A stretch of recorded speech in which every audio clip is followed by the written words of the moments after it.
Watching my face wash away with the tide. To the nights with you, where the moonlight pranks in my solitude. Hey, what's up everybody? Ady here from Hit the Road Music Studio. Welcome to the Produce Like a Pro YouTube channel. I'm very honored and grateful to be back here, and we have something very special. We are here in Germany in the home studio from indie folk and pop artist Audilia. I have a mix breakdown for you with many production tips, how we recorded, how we created her single Kintsugi Heart, the first of 5 tracks, for now 5 tracks, of her new EP that is coming. Audilia have a lot of experience before already on stage and as an artist, and now really found her voice. I'm gonna give you a mix breakdown, and you can download the multi-tracks down there in the description. What's important for me, and this is mainly missing for me in a mix breakdown, that people need to know the artist. That's why we're gonna have a short interview before we jump into the technical part. Because mixing and music is emotion, it's creation. You have to capture something. And how do you want to make a mix without even know for who you are doing it? So stay tuned for more. We jump into the interview and then right into the mix and production breakdown. Watching my face wash away with the tide. To the nights with you, where the moonlight pranks in my solitude's cocoon, where I'll take a stand, rising with the moon. Hey, here you are. Hey Audilia, how are you doing? All good? I'm fine, thank you. I hope you're fine too. I'm fine too after the 7 days of production. Yeah, not tired. I'm not tired at all. I'm even more energized. We can make another song if you like. Oh, I'm sorry, I'm on vacation. It's incredible. I'm so happy that we could do it now together here. Yes. Because today we're gonna check out your song Kintsugi Heart. Are you Yeah. excited? I'm very excited. I hope people like this song because it's a very personal one. And I had a really hard year last year, and that's what inspired me to do Kintsugi Heart. I wanted to create something about how people can grow from challenges, from life challenges, and what you can learn from these situations. Because I don't even know if you know this beautiful Japanese art where you repair pottery hearts with gold. I see this gold like life's golden lessons. After a process like this, you will be even more resilient. You get to learn how to heal without to do it in a negative way. I Maybe, loved it. yeah, maybe all of us, we are falling down sometimes in life, but for me it's important to not lay down on the floor. I want to go through the situations, and then I'm thinking about what can I learn from this situation, and then I get up again. This is what I loved about the message. In general, I love to work on music with a message. This was so important for me to really feel there is something that can help maybe somebody who is now really down. Yes. I mean, there are so many tracks. Of course, we have to give space for all the feelings. I feel also there are bad times, I have moody days, Yes. but they pass too. And the beauty is really like the Kintsugi Heart. It's like golden scars that leave even after the heaviest situation. Face wash away with the tide. To the nights with you, where the moonlight pranks. This is an important part to understand really what the song is about, what is the message of the song, because this will impact also which EQ you use, how much compression do you use, should it sound small, should it sound big. These are important factors to really understand the message that have to go through.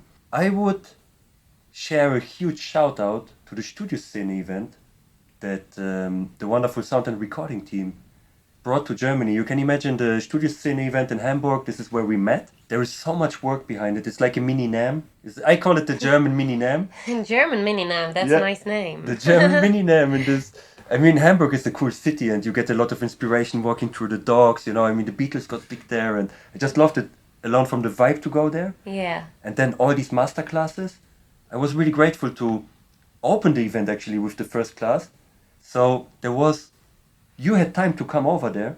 Yeah. From Black Panther Systems, you came there, Yeah. checked it out, and I think you don't even wanted to you didn't intended to stay during this presentation about our Morocco journey. I It's just crazy. wanted to take some photographs of you because I was there as a copywriter, things like content creator, and then I saw your presentation, and at this point I was like, oh man, I've got a little time. And this is so inspiring. I have to listen to this presentation. So I sat down, grabbed some headphones, and I was zoom in. That's crazy. This is how you meet people, you know. I think Yeah. this is for me so important that people also understand. Of course, Instagram, social media, this is one way, but in music, it's still the human factor because via Instagram, if somebody, let's say we would chat via Instagram, there is a huge part missing. There is a resonation sometimes. Sometimes it just clicks with a person. Yeah. And we were talking hours and hours and hours and exchanging stories, and this is what I liked about it. You know, it got the story alone that we met, and you were then in the process to start the album, to start a new part in your career. Because what did you do before? I mean, I was in a pop project for about 6 years as a solo artist. Before I did some folk music with my co-writer now, with Jörg. We decided to stop this folk project, and unfortunately we decided to do that because the last 6 years I felt I'm having fun in doing music, to be on stage, but something was missing because I know I'm not home in only doing pop music.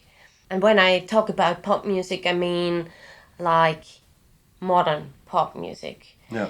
I'm pretty sure in my music there are some parts of pop, composition styles, and but you inspired me to restart. I wasn't even pretty sure before the studio scene in Germany if I should restart with a new project because I really, I really remember. spent much time in my older project, hard work as well. And then you inspired me that I maybe found a person who wants to create something new and something which comes straight from my heart. I think the best advice was when you asked me, Audilia, I'm not pretty sure. What can I do for you? If you can answer this question, maybe I'm thinking about to work with you. For me, this question was my task number one for the next week.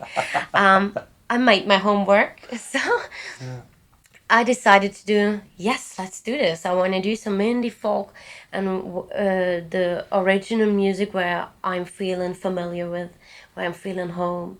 It was perfect that you said finally yes to produce this whole EP together. Oh yeah, I was asking you all the time for the where's the demo? Where's the demo? Where's the demo? I Oh always yes, yeah. you did, yeah, you pushed me a little bit, but that was perfect for a person like me because, as you said, I know how to work on music, but sometimes you have distractions, work, normal life work, all day business, and for me that was the perfect thing that you said, Aurelia, did you do your homework? Because I couldn't work on your project if you will not send a demo or something like that. So we rushed a little bit into this project, but that's why we finished the whole EP in 1 week. So I'm very grateful for that. So Yeah, I saw that always in you. I mean, what's your background? What instruments do you play? Because you're playing the classical piano, right? Since the young I've age. learned classical piano since the age of 3. I started with a keyboard. My grandma gave me a little bontempi, but the first time I touched it, I recognized I can play all the children songs on it without even seeing a note. So my parents decided very fast she should learn the keys. And then I had a Russian teacher, I think, at the age of 10, because the other one said, okay, maybe keyboard shouldn't be the only thing you will learn. You should learn a classical instrument. So I was a little bit too old from the point of view of a Russian teacher. I was already 10. And then I had to work that I get on the standard of a Russian age 10 pianist, It was hard, but it was a lot of fun. It was the best lesson I learned in life, and the piano is kind of medicine for me. In every situation I go through life, I think even more than singing. Singing, I developed at a later age. I think I started singing at the age of 14 and discovered, oh, there's a voice too. So, but before, the main part in my life was playing the piano. And I also started to learn the cello at the age of, I think, 28, just to not stop learning something. I love that. think you can grow every time. You Yeah. won't be finished at some point when it comes to music. So Music never ends, yeah? I Yeah. mean, I love the story from Chuck Berry. How old was he? 92? And he was just recording his new album before he passed away.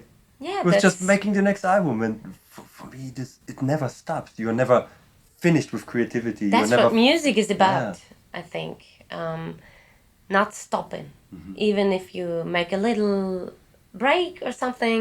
You must know that nobody of us. It doesn't matter where you are in the industry or I don't know. You won't be perfect at some point because perfect means something different for every person out there. If you say, "Oh, I'm finished. I think I can do everything," Yeah. I think that's not true. I think perfect, and I love this quote, perfect. Perfect is a bad word, I think, in this context. Bad word. Perfect. Oh, that's your Polish roots now. Yeah. Tarnished by trials, heart filled with courage, standing tall through the wreckage and the damage. Life's been unfair. Perfect. Perfect is another word for I'm not enough. It's Yeah. the illusion. Like Yeah, that's you true. will never be perfect. You feel like I am not enough. I'm not enough. And I felt my role often as a producer. You're way better than I on any instrument. I'm like, just I can add stuff, but just that the artist believe in themselves and say you can freely create. All the technical stuff is there. You can be loud as much you want. You can move. No problem about this because you know so much also about microphone techniques.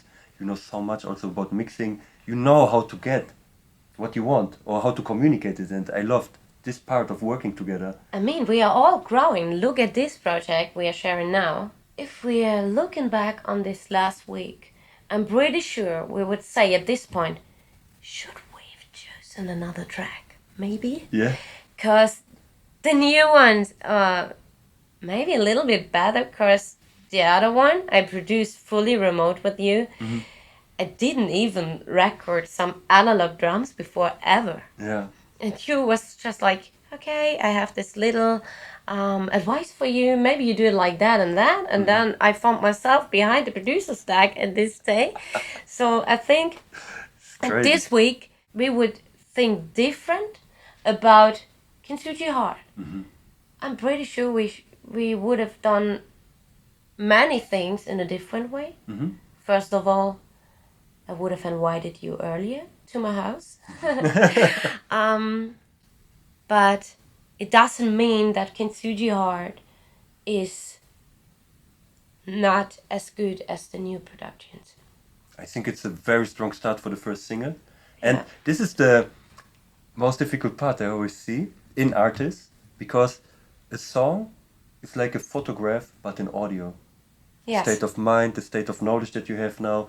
And this is, for example, when I finish a song, I finish it, I don't think about it anymore, I always move on. I don't even listen for the next 4 weeks, and then Yeah. I listen back. And if I'm thinking, okay, that's not embarrassing, I push it out to the world. Yeah, it's wonderful. And when we made the first single, I think in December, and now it's April, almost. So there is still like a 5 month gap in between. Yeah. So it feels like different. We could make have this or that, but the truth is, it's the perfect capture of this moment. And for the next productions, we always grow, which Yes. is so beautiful. And I think Kintsugi Heart is definitely not a perfect photograph. So I think it's good for the song as well that it's not perfect pitch, Yeah. you can hear when you listen to the song that I've created many things in that song on my own.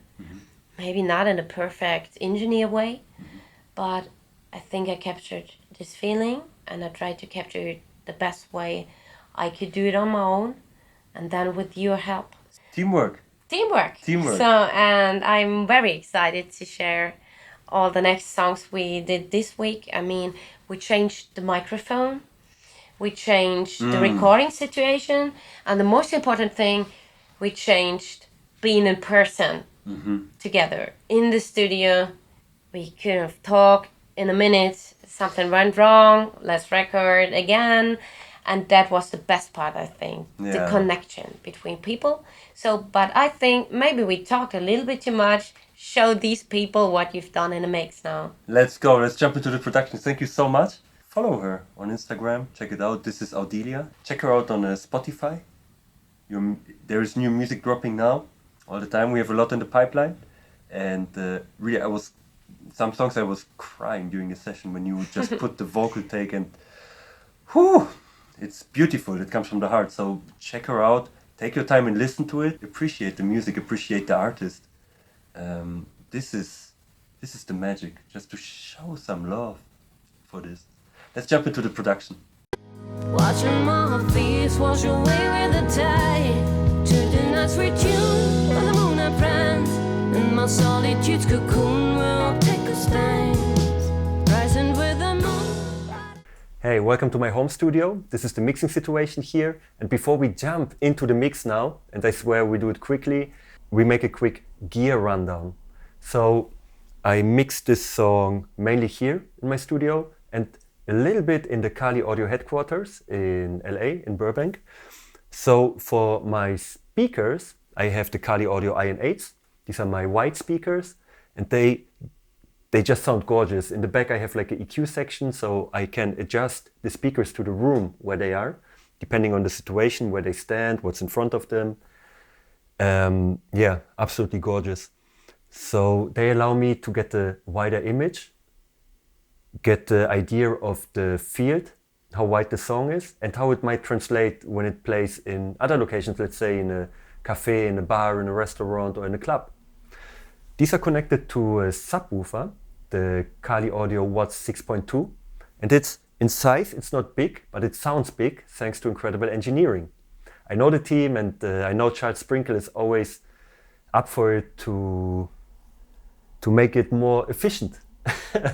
And the bass sounds huge, not only on this song, but also always needed when I'm working on hip hop or other kind of genres to feel the music. Anyway, the initial mix, I always start on headphones. I got super used to it. My favorite headphones now for 2 years, Olo Audio S5X, and they are also made for Dolby Atmos mixing, which is insane. They are so flat, they sound so good, absolutely reliable. And the beauty is when I mix with them and the speakers, they sound almost identical. And this is insane for me. So when it sounds good here and good there, the song is ready. There are no translation issues between them. For the interface, the headphone output I use from the Evo 16 interface. Maybe you can see it here. And I also recorded my guitar over it. I could just plug the guitar in. They have crazy preamps, and there's the sound. With the auto gain feature, I can just play a little bit, and the gain will be adjusted automatically. It's it's wonderful. Apart from this, and this is new in my workflow, this happened after the visit in the Kali Audio headquarters, together with Audilia, where we checked out her voice and made some additional tuning and other work. It's the new model, the LPUNF, and these are ultra near field speakers. They give me, now I can switch between them. I just implemented them into my workflow. They are absolutely insane for this small size. Again, incredible engineering, full power, not only in the low end, but mainly I use them for the mid-range information. And as you all know, mid-range is gold in our mixes. When I'm mixing the voice, I'm now checking on the headphones for details, smacks, pops, and clicks, anything that might be there. I double check it for the reverb section. you know, for the reverbs and delays and how wide and punchy it is on the big ones. And for more detail and accuracy, I'm switching to the UNFs to get the overall feel, how the bass works on smaller speakers and how the mid-range translates. For my mixing table, this is from Black Panther Systems, and it's incredible because it's a portable mixing table. I can just pack it in minutes and take it with me everywhere I want. This is insane.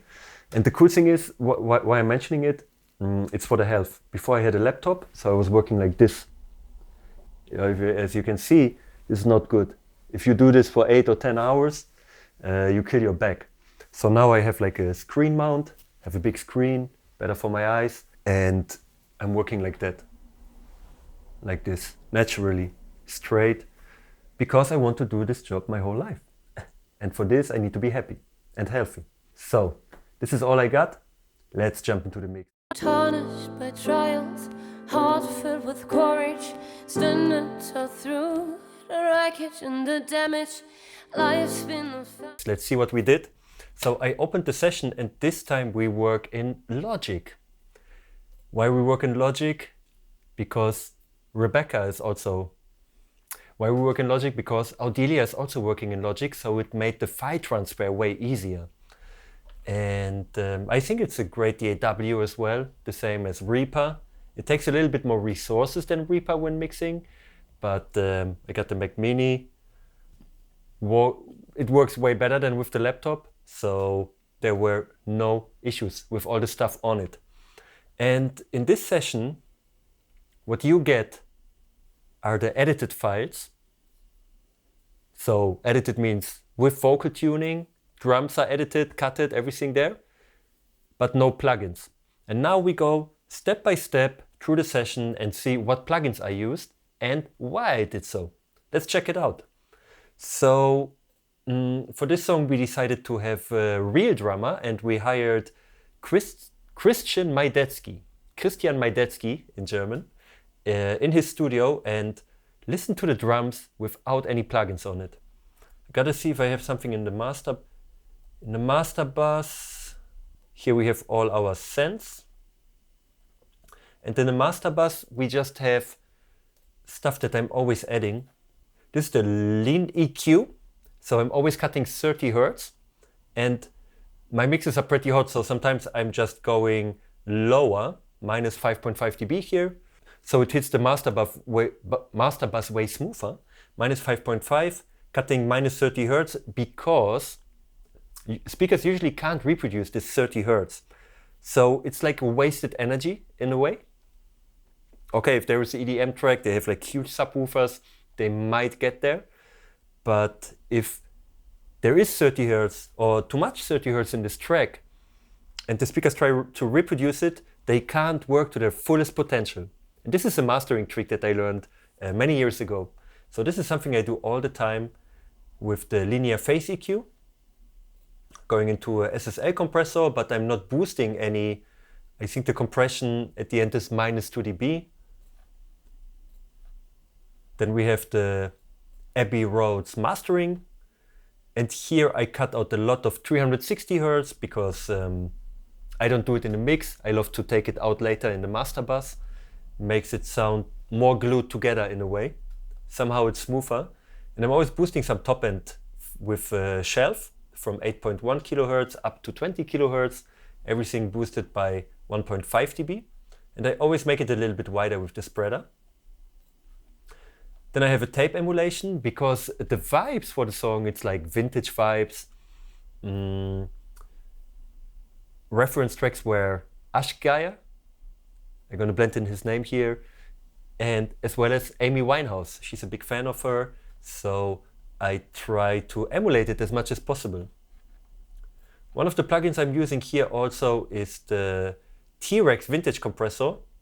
I think now I switched to UAD, but at this time I didn't have UAD. I played around with it. I mean, they're fairly the same. They do their job. You know, they just make it a little bit fatter and rounder.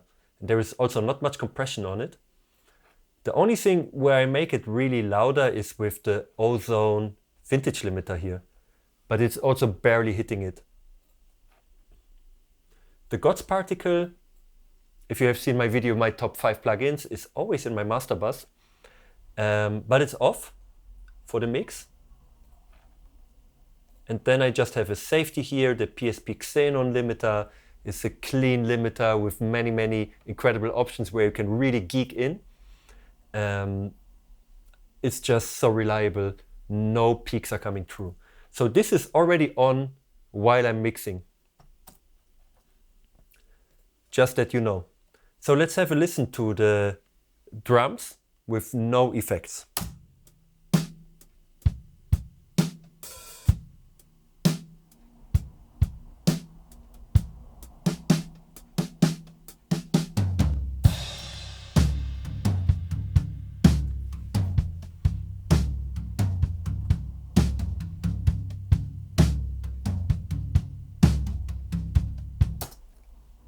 They sound gorgeous, really well recorded, well played, really good drummer, experienced drummer.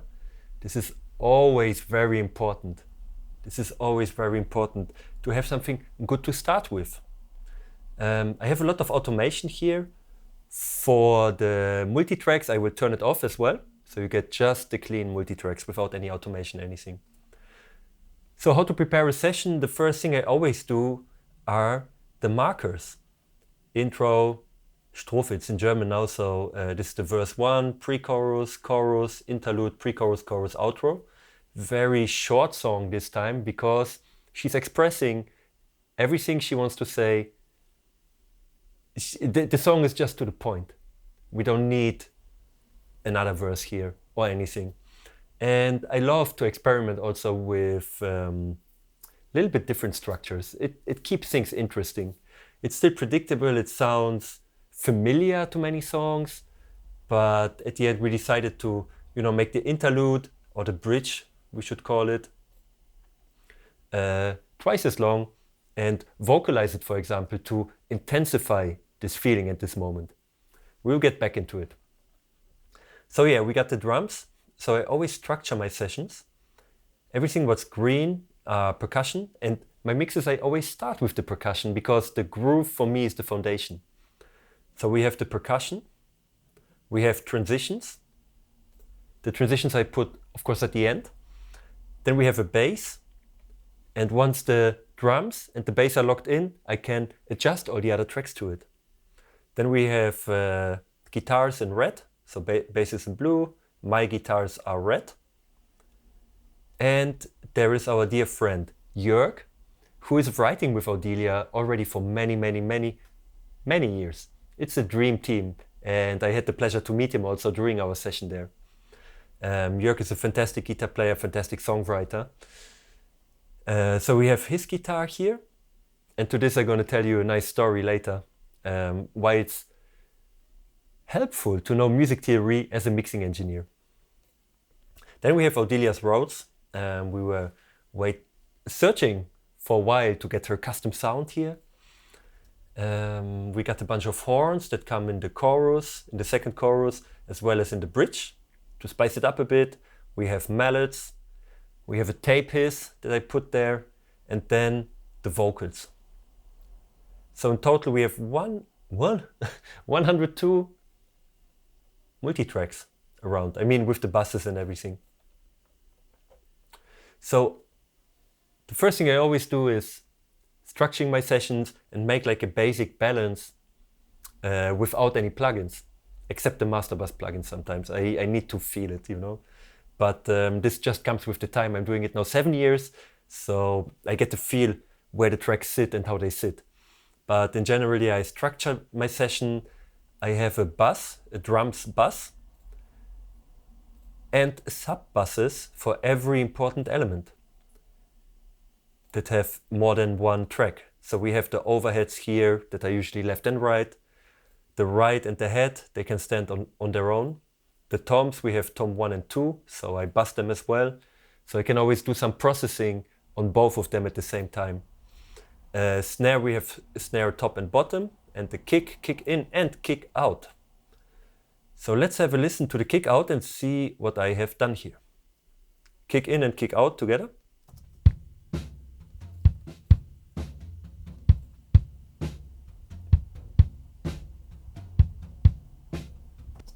And alone the drum kit that they chose it fits perfectly for this vibe. It's like a vintage sounding drum kit, very tasteful, very well tuned. So you can hear bleed or spill from the snare in the kick mic, and I love it. I love, especially in this style, indie folk with a vintage vibe. It doesn't have to be over processed. It doesn't have to be over clean like metal, for example. Hard rock is also pretty clean now, and I love this bleed. For me, it glues everything together. If I would use samples now and maybe a gate, usually I find myself doing twice as much work, because at first I separate everything from each other and then I try to glue it together again. And like this, I just work with what we have, get the basic sound already there, alone with volume and panning, and then just tastefully add what needs to be added. So, haha, here we are. So that's the kick. Let's go here.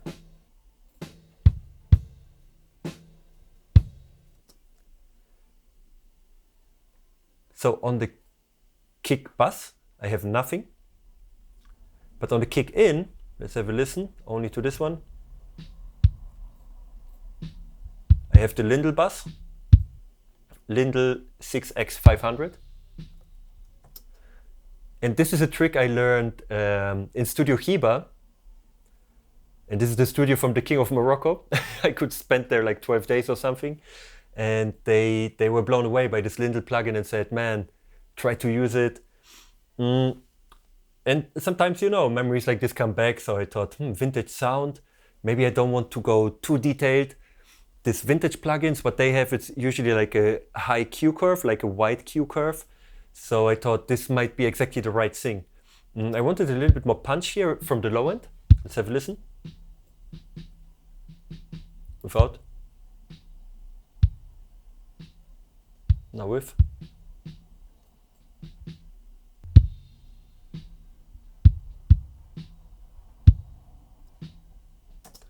Yeah, a little low boost, little high boost by 60 Hertz.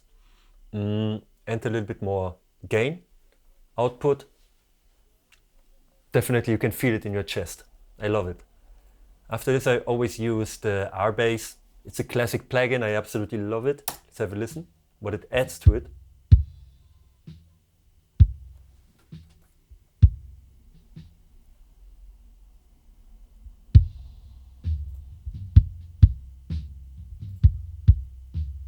It gives me the necessary oomph by 61 Hertz. And yeah, with this oomph I always think about maybe Neve consoles, something that really pushes it. Just to say also, this is very important, I usually don't mix with all the tracks in solo. I hear already the full kit, and while I'm listening to the full kit, I'm like, now I want a little bit more kick, like a little bit more oomph here, and just fill out the frequencies around. It's like having a half-painted picture, and now I just put all the details and all the colors to it. And at the end, what I often love to do, I'm just putting a limiter there, and the limiter on the highest peaks, when it's pushing to the most, it's just cutting -2, -3 dB, just to get the transients a little bit closer to each other. And what it allows me, when I get all these transients in shape, is to have a way louder mix without killing all the life out of it. So I do it step by step. I just take a little bit here in the loudest part, so you still have the dynamics, but when it's getting too high, it's taming it already. And then step by step, I'm compressing a little bit more, limiting a little bit more, a little bit more, a little bit more, until I have a full, nice, round sound. Sorry, I just came back from Germany, so I'm switching again to English. Sometimes some German words will fall in. Please forgive me. And now together with this is the kick in. Now let's check what I'm doing on the kick out together. Let's bring it back together.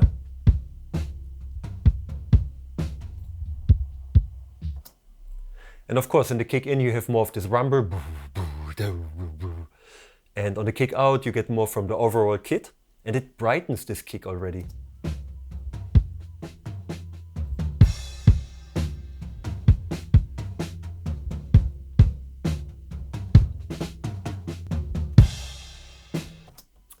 So what I wanted here is just a little bit more knock from the kick. And on the kick out, on the kick out, I just boosted plus 5.4 dB from 3.2 kilohertz up to 16 kilohertz, up to 20 kilohertz. Just like a high shelf, boost it all, just make it brighter. And in this case, I wanted also a little bit oomph from this mic, so I'm boosting 4 dB on 200 hertz. It's also a shelf, so I'm boosting from 0 to 200 hertz. Without super boring with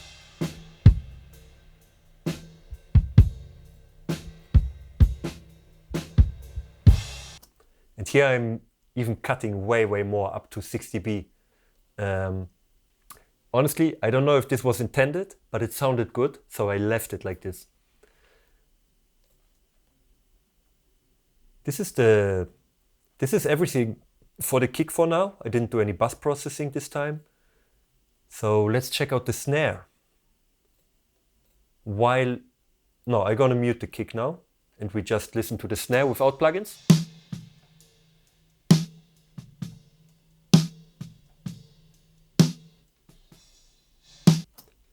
I can hear that he probably recorded or exported it already with some kind of gate. There is some effect on it. You can hear it. It's really pushing and pressing. It's very exciting. I like it. So one of the things where we have a nice one, maybe here. I always loved the Shep 73 on the snare. It's always such a mystery for people how to make the perfect snare sound, and there are many jokes and memes on Instagram. But for me, the snare, somehow it just flows, you know, it have to smack, it have to sit there, you make one decision and then go with it until the end of the song. And don't dare to change the snare at the end of the track. Don't make yourself crazy with this. What I'm usually doing is I'm boosting 5 dB on 12 kilohertz in this case. I'm boosting 3.8 dB on 4.8 kilohertz just to give it more presence. And I'm boosting, for this oomph, 5.3 dB on 220 hertz. About.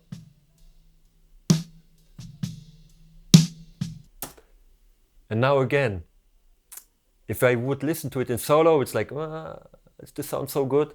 But in context with the overheads and with the kick mic, with the bleed that's there, you get the full snare sound. And I'm just getting the punch out there, so it's really making an impact here.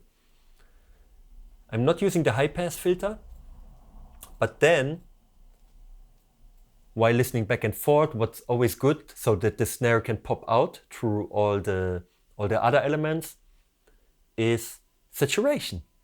And one of the best saturators is the NLS channel from Waves, non-linear summer. And here are 3 different modules, Spike, Mic, Nevo. It's just emulating a different desk. This would be a Neve desk from Nevo. I think it's a Neve desk from Nevo. And I'm just pushing the drive up to 2.8.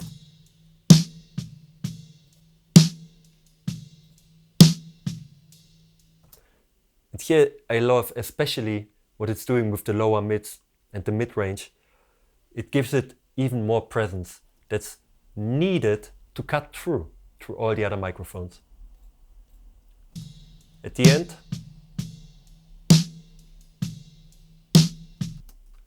a little bit of limiting, because when you see a snare, when it's recorded, it's like very spiky.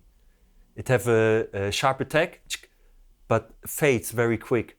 So it's very uneven. You need to tame this in your mix to get the full potential and the full loudness potential in your songs.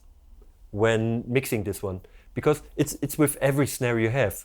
You need to compress it a bit to bring it back together as a unit to the rest of the kit. Otherwise it will really stand out. And this makes it often very difficult to mix the snare, because it sounds too skinny. When there is this high spike, high attack spike, it sounds super skinny. So it will be way more difficult. So always, yeah, put the limiter there. Limit it -3, -6. Do what you can to just get the spikes a little bit lower.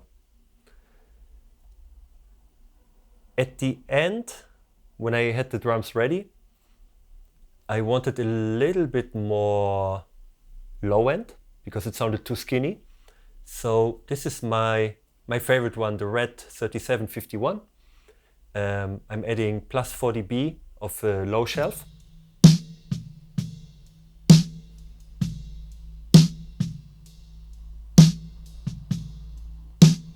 Without.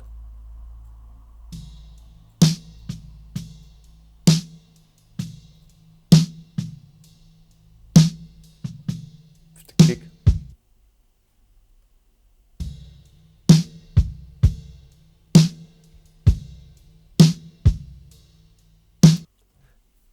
Now we are talking. They start to sound like two friends. And the kick and the snare are my foundation. In every mix, the kick and the snare, they have to be in the same volume. And this I usually do by ear. I'm just listening if they are together in the same volume, if they are punching. Da.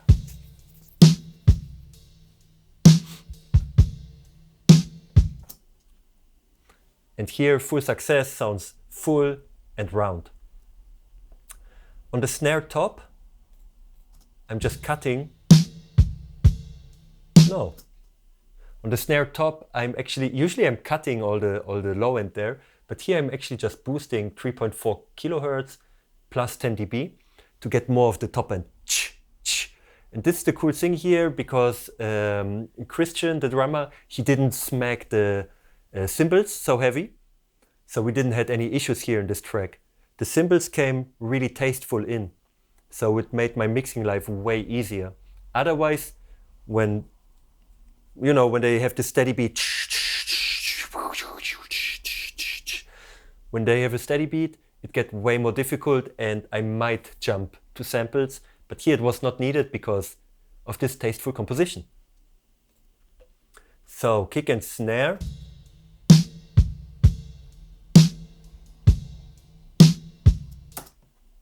Then I'm always double checking with the overheads. Let's see how it sounds with the overheads with no plugin.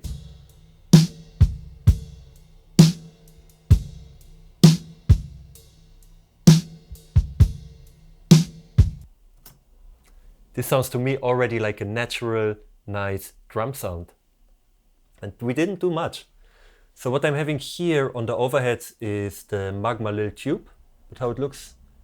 Logic had some little issue, some logic issue. Sometimes it happens. Let's have a listen.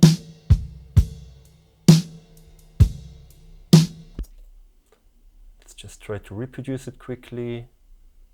Magma little tube stereo. Because now we are processing the bass. And let's try to just replicate the same effect. Yeah, it was here.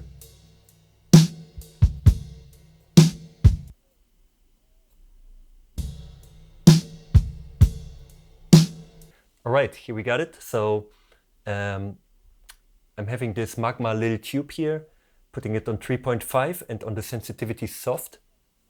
I love this plugin. It was for free on Black Friday, and now I'm recommending it to everyone, but nobody can find it. You can't buy this anymore. You can buy the more expensive, but I don't know if it sounds the same with more options. I usually prefer less options. So we have this Magma little tube, and I love to work with saturation like EQ. It's like EQ and the compressor at the same time, because it's changing the frequency and how you perceive it.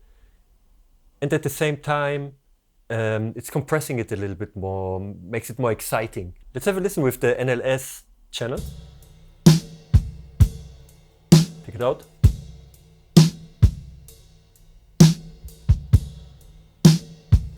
Bring it in. So like a compressor, now it's working more on the overtones, on the bright frequencies, so the cymbals are getting more forward, and somehow the single kick and the single snare get more glued together with the overheads. Let's have a listen to the overhead solo. Though it doesn't make much sense, but let's just have a listen.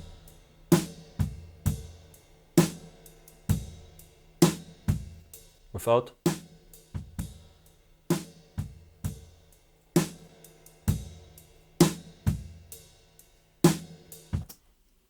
And of course, volume is added as well.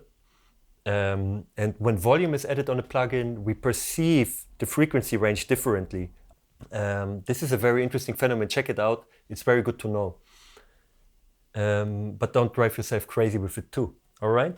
So this is what we have for the snare, kick, and the overheads. And really the last things here, let's check the hi-hat without the hi-hat.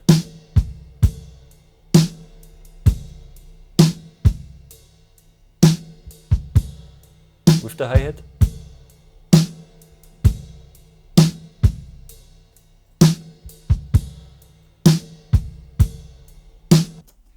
The hi-hat is always a thing like this. You can mute it usually.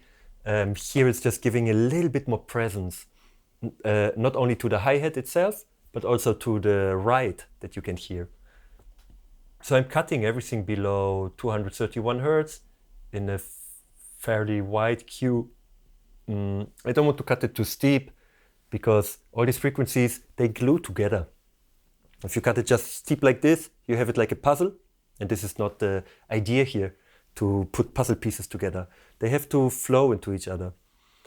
And then I'm boosting by 7.7 kilohertz plus 2.5 dB in a shelf for a little bit more presence on the hi-hat. Have a listen somewhere else. Maybe at the end. Here we go. You hear how it disappears now without the hi-hat mic? Now with. It's just giving this little support on the top that you can really hear, like like zooming in, you know, bam, here's the hi-hat now. Now you can hear it.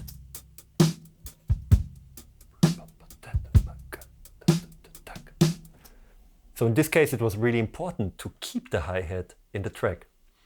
The next, let's check the right. Not here. Without. With.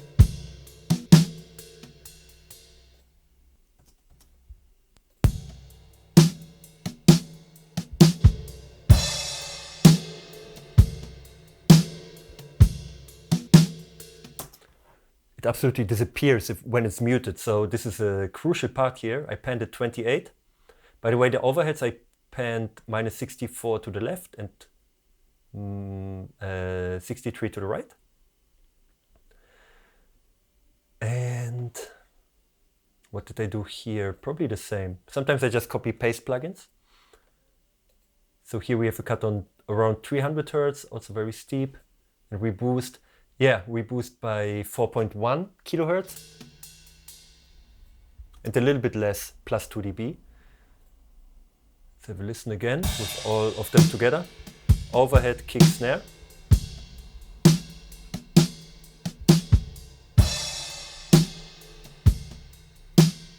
Now them in solo, head and right.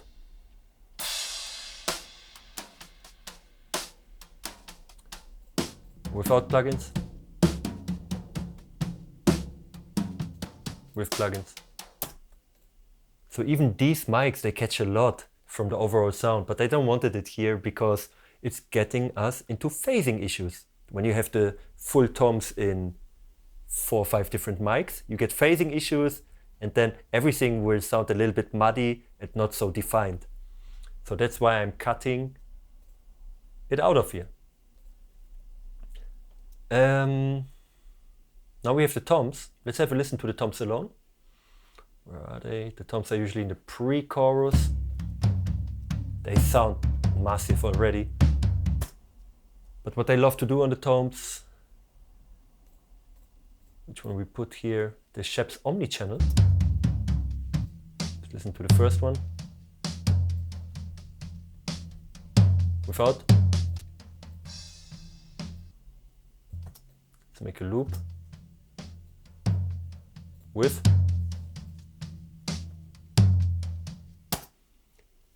I just love it. It sounds amazing. And what I'm doing is I'm adding saturation here. I love to work with even saturation on the toms. Gets all this low end rumble, this delicious low end from the toms really out there. And then I'm cutting minus 32 Hertz. I don't want anything from there in my mix. And then I have this thump button. And this thump button gives some extra low end. Let's listen without. With.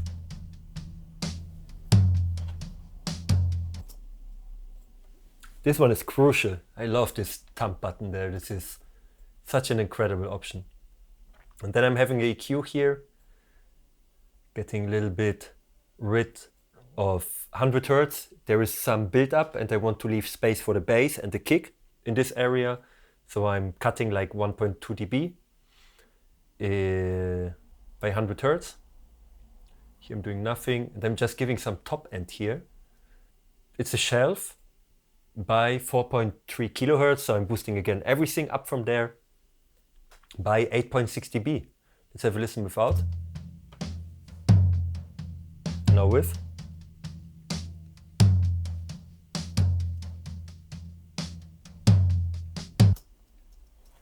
It's great because you get the attack from the toms. And this is very crucial to understand that all these low-end instruments, they are not only living by the bass. This is a mistake I did also as a beginner because I saw a kick. So I thought, oh, the kick just needs 60 Hertz. Maybe everything was low there to really punch. But the punch is actually in the top end. And to get this punch out, like this, you get the balance signal. Otherwise, it sounds very muffled. If you just have the low end, you don't get the energy out only from the low end. You have to balance it with some top end energy, with the hit, because the hits from the toms, this is the attack. This is where the energy is living. And at the end, I use the optical compressor, and on the loudest part, it's cutting like -1, -2 dB.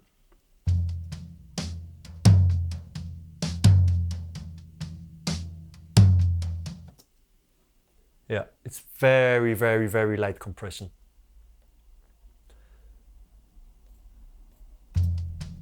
Then limiting.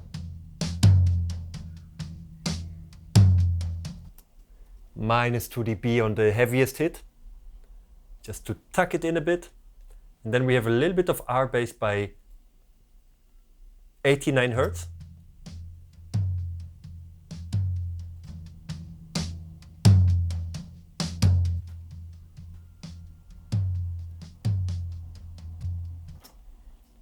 And here you can hear, this has been made in context again with all the other tracks, because we have a lot of toms in the overheads, and you saw we don't use any EQ in the overheads. They just make it a little bit more fatter. I just bring them slowly and softly, adjust them to the overheads. I just bring them to the overheads to make it thicker, to give a little bit more to it. I will show you what I mean. Let's have a listen with the overheads here in this part. And the kick have some, the snare. Now without the toms, there's already a lot. With.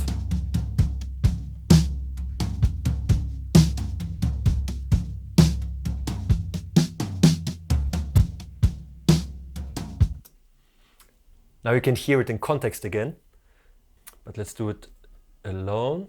One more time. Probably I copy pasted the plugins. Saturation is by 33.8 Hertz even. Thump by +2. 8.7.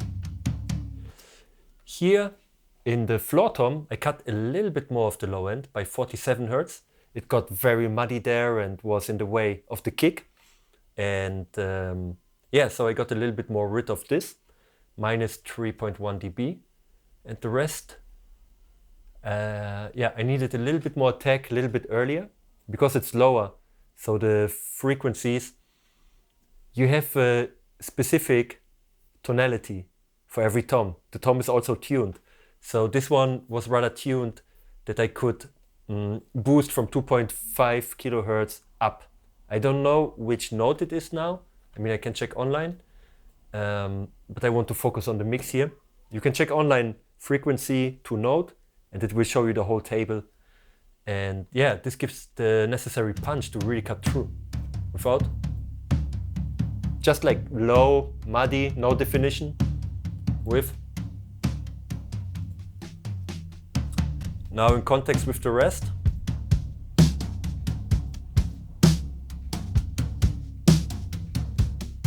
Limiter, R bass. And here R bass works by 56 Hertz and you can feel the rumble in your headphones. Really check it out. Like this is really delicious rumble. We checked it in the car also and it got really tasteful thanks to the plugins that we used here. But that's not all for the toms. For the toms, I also use some bass processing. Let's see what I did here.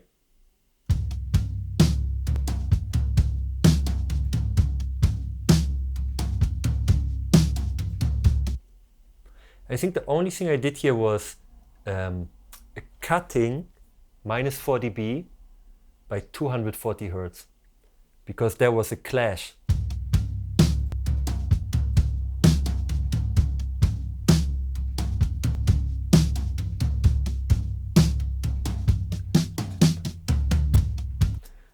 The cool thing is that this channel strip, this plugin, have its own sound, so it's actually adding a little bit more of the lower mids, while we are cutting also some of the lower mids. That's very interesting. I don't know if this plugin is making it louder. Take them out.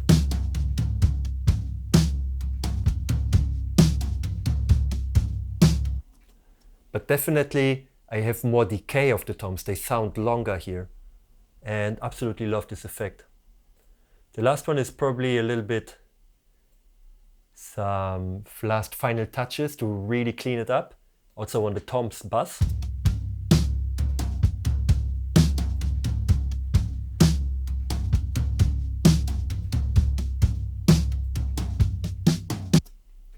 Yeah, just to clean it up, 150 Hertz, minus 4 dB with a little bit wider Q. So all the stuff around gets also cleaned up step by step. And absolutely the low end needed some cleaning here. 21 Hertz, minus 5.3 dB. And voila, we have our basic drum sound with just a few small tips and tricks with some touches here. Later I will show you also the processing for the toms, because I'm sending them to the toms reverb. So let's have a listen to the full drums, probably here.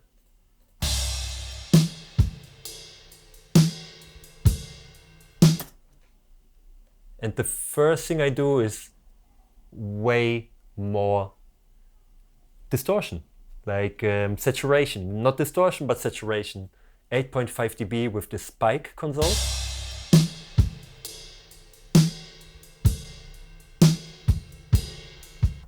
You can hear it goes nicely forward again.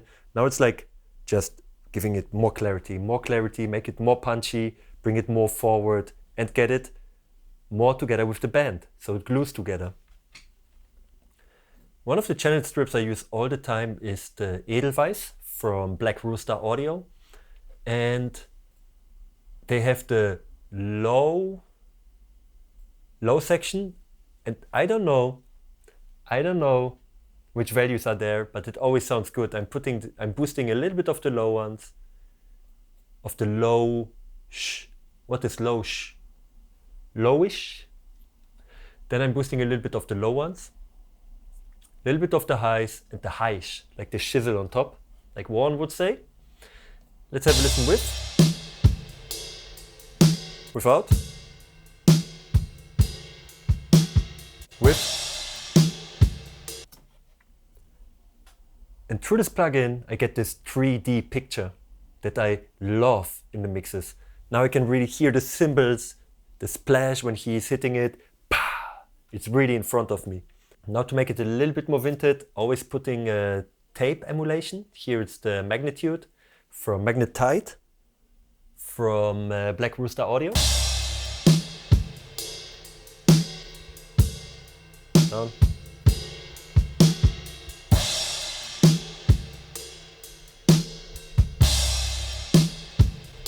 With. So when I'm pressing here, this blue button, I can just bypass it.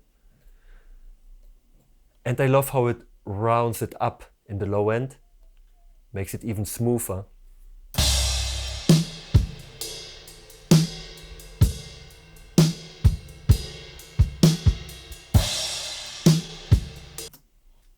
And the cymbals get also a little bit smoother, which is great. EQ works also not only in the frequency that you're working on. What I mean is it doesn't work only in the top end, but when the top end gets impacted, you will perceive the low end also differently. Never forget that when working with EQ. You can't just make one cut and think anything else will be impacted. Everything impacts everything. And yeah, so here the top end is smoothing out a little bit and the low end is pushed a little bit, and it gives an overall better balance for my drums. Now we have a limiter.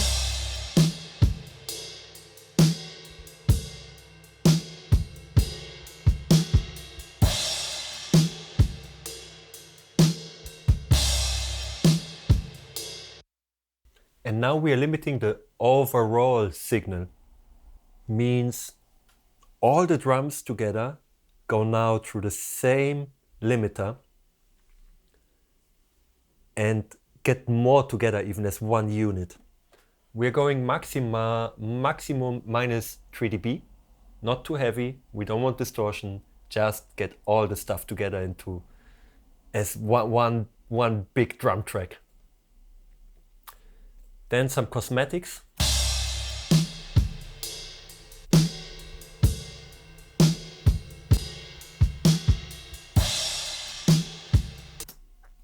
All these boosts that we made on the snare, for example. Now the snare is getting a little bit too present. But I love to do it on the single tracks and then adjust the overall track to bring it all more together. I mean, we can solo it. Let's have a listen. It's this boxiness from the snare that I'm getting out now. And yeah, cutting some low end, just to make space. So here, 400 Hertz. So yeah, cutting out this boxiness here, make it a little bit clearer and make space for the next elements, because they have to share a lot of space here. Now to keep it vintage, I'm using the Black Rooster Audio EQ1P emulation. Boosting, you get some 100 Hertz. And how this plugin works is here you can boost the value like 100 Hertz, and here you can attenuate it at the same time, which narrows the Q. The more you boost and the more you attenuate at the same time, the lower gets the Q, so you get a little bit more precision. But the beauty on this vintage plugins, I think this is a compressor from the 60s, don't let me lie, huge tube compressor in real, huge tube EQ in reality. It lives from it, that you are not too precise, not too clean. You impact also the frequencies around 100. So probably the kick gets a little bit more boosted, it gets a little bit more body and weight. What I also love to do on the drums, this would be the next module. I'm choosing 12 kilohertz frequency, and here a wider bandwidth, and then boosting by 3.5. Let's have a listen what it does. Without.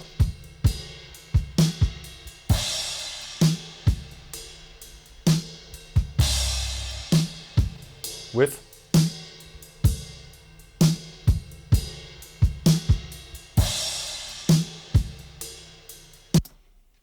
It's all about the snare. The snare have the most impact here at the moment. It's like taking a little bit out, giving a little bit back, and just smoothing it out with the EQ. And the final touch here, probably at the end of the mix I did it, when I'm going through the whole mix and like, maybe here I can do something or there. I'm boosting 203 Hertz and getting in a shelf some low and out. Let's have a listen.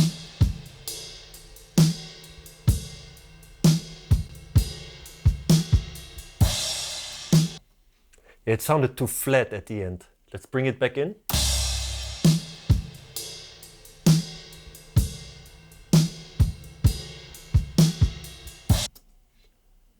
So with this frequency, 200 Hertz, maybe you remember from the Sheps 73, I boosted 220 and I just brought it back in here because I wanted more of the body from the snare. But the toms were a little bit too loud here. Let's check the pre-chorus.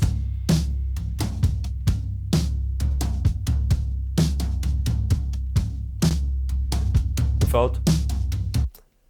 You hear without, they are out of control. Let's have a listen again. Just listen to the low and to the decay of the toms. Without. With.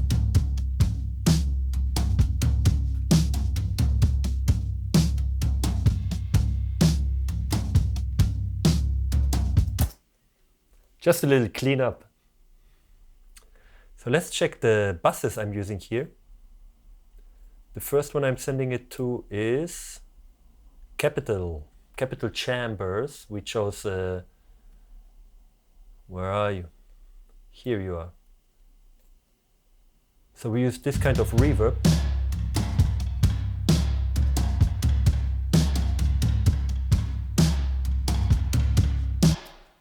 And that's a dirty reverb. You can really hear the attack in the back and some crazy reflections probably here from the corner, ping-ponging back and forth, but it fits so well to the overall vibe.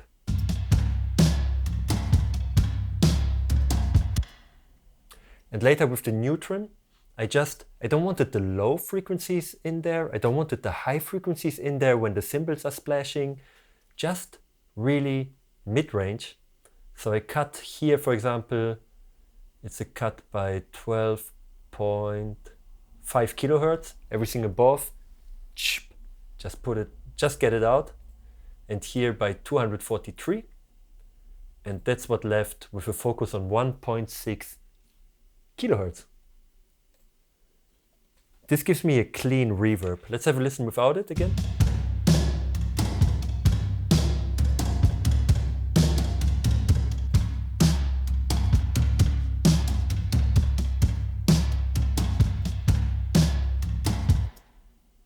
And I'm sending a lot here. Let's have this. Now it goes to some plates.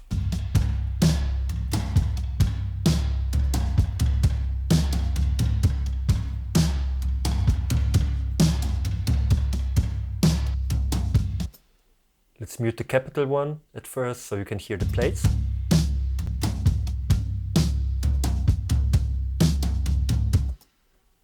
Just a little bit in the background. If you listen carefully, you can hear what it's doing to the drums. Check it out again.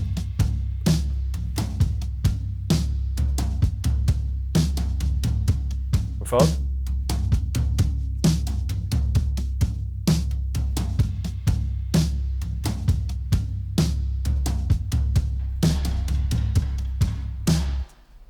And now it sounds sick. It would be like, if I would show this my client, hey, check out this reverb in solo. Would be like, what the heck are you doing? But it's all about the right frequencies to add them and to put the drums into the right space. So what do we learn? Never show your solo tracks to anybody. What else we have here? Drums, one, parallel compression. This is my sign for parallel compression, the equal sign.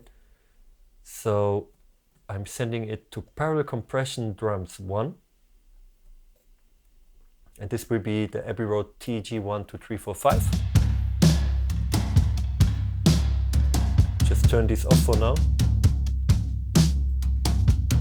Without.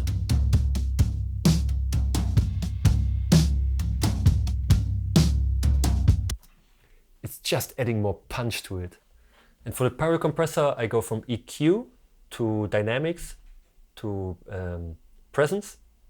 So this is the last module where it goes, and just adding 3.3 of the top end. You don't have a exact frequency range here, it's just boosting some top end. My favorite plugins, because you just listen. Ah, okay, I like that. That's exactly what I want. Here we have 2.8 kilohertz presence, more for the mid-range. Also plus 3.3. And plus 5 dB, almost 6 on the low end. So when I'm boosting the low end, before it goes into the compressor will work harder, because the low frequencies are the first ones that will arrive and trigger the compressor. So I have a little bit more pumping.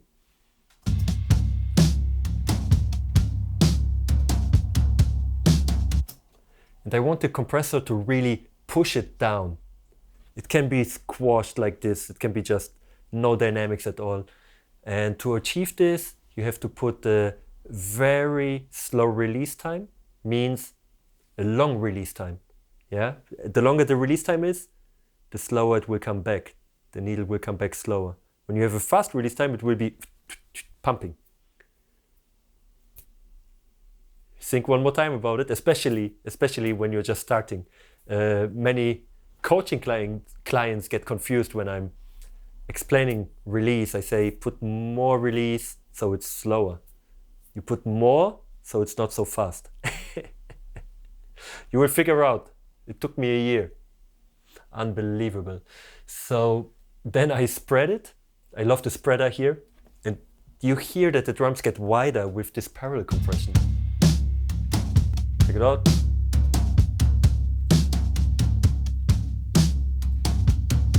Go to the chorus.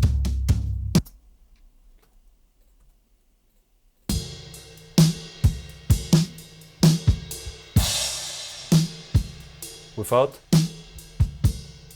With. And the reverbs.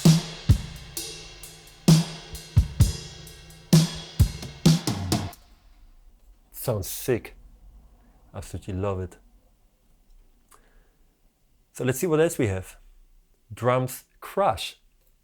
This is the second parallel compression, and I'm just sending a little bit here, minus 21. Let's see what this is doing. Let's have a listen. Here it is.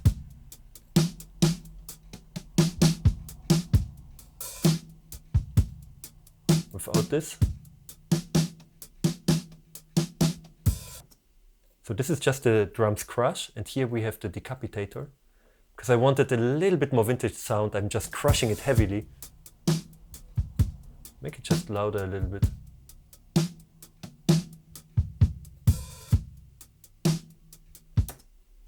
So it's really working heavily on the low end. What you can hear, it's like boop, boop, boop, boop, boop. So I'm using the low cut in decapitator. The drive is full, so it's like really distorted. And I love to put some distortion under the real kit. It gives more excitement. And sometimes things happen that I couldn't even imagine.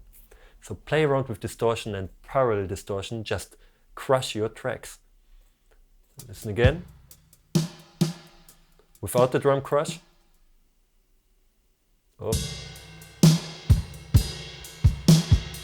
With. Especially the snare is now really smacking. This is crazy. This is crazy. And did we hit another one? There's another one. Crush all. This is something that I learned in an Andrew Shepp's tutorial, and I don't want to miss this trick. I love it so much because you have one compressor and all the instrumentation goes to this one compressor, and then you blend it back in for another dimension of punchness, fullness and roundness in your track. It's so easy. I will show it to you now. Crush all. And you have the CLA 76. About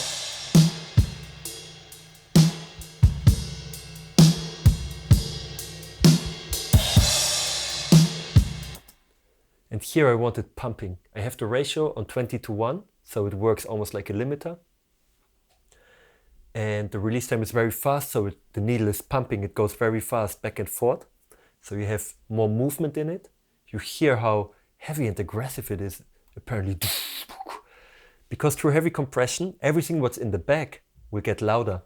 And the attack is pretty slow, so it lets the transients through and works rather at the end of the transients.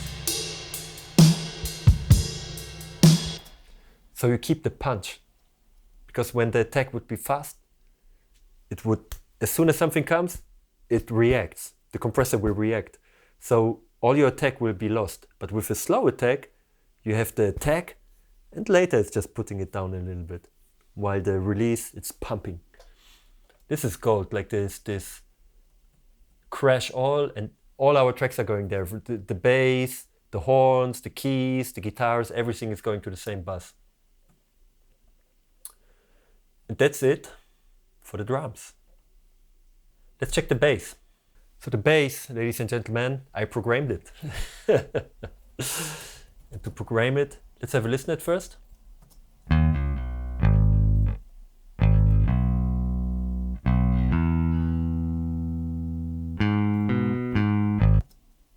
So we have 2 bass tracks. Probably I just split it here in the bridge. And I used Contact for it. Probably the Rickenbacker bass, because we wanted something vintage. Some vintage bass. And I just played around and found the perfect bass riff, just with my mini lab here. And yeah, she liked it. So I show you how to spice it up a little bit. Let's check it out. So I used the Rickenbacker preset Halloween. So you can hear there is not so much low end. You have, it's very nasal in a way. So the first thing I did, here I used the Logic EQ. Get this nasal tone out. You see I'm having heavy EQing here. Low shelf from 13 kilohertz, just cutting everything. 1.4 kilohertz, taking minus 8 dB out in a wider Q. And then by 446, again, cutting a little bit. There was some frequency that I really didn't like. Without.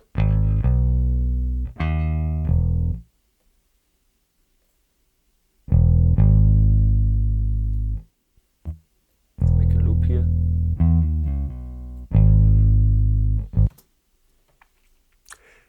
I tell you a story, a short story, why I don't care anymore if it's a real bass or programmed bass, because it have to serve the music.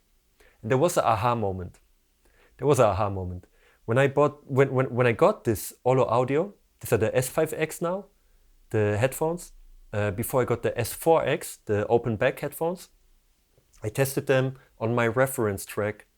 My bass reference track was always Gust of Wind by Pharrell Williams. Of course, also Morph the Cat and by Donald Fagen and many others, but Gust of Wind, I know it inside out because I listened to it so many times. And I got my hands on not on the multi-tracks, but on the mixing tutorial. In this mixing tutorial, I could see not the track names like here, you know, bass demo or whatever, but on these tracks, the original names. And I saw on Gust of Wind, which was my reference track, I love the bass there. I saw Liverpool bass. And we all know Liverpool bass is either GarageBand or Logic. So the bass that I was referencing all the time had been programmed. And since then, everything I do will only serve the song. And it's not there to impress anybody, impress any other producers. I'm just there to write a song with whatever I have. No shame game, nothing. So here I just programmed it, and it's like all the boundaries go. I think this is what also Andrew Sheps is sharing with people.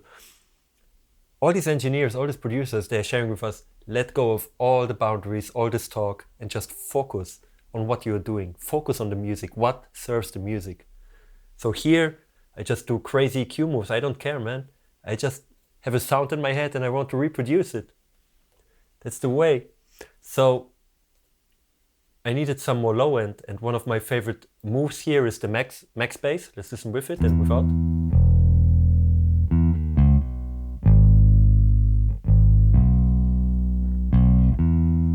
Without.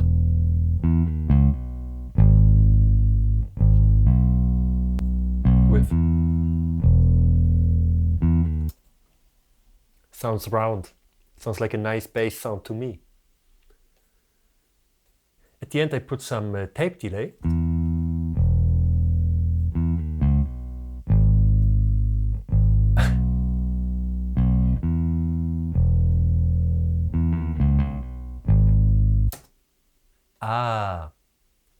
I think this was during the remote session with Audilia, and she said, can you put some tape delay or something cool, let's just try something out.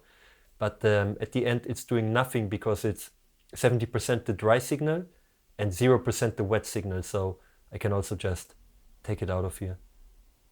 I'm not using it. Contact, the right EQ, max bass. Let's see where we are sending it to. Small room snare chamber.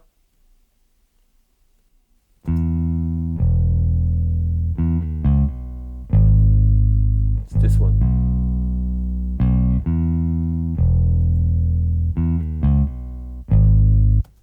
But the signal is so low you can't hear anything. So this is not doing much.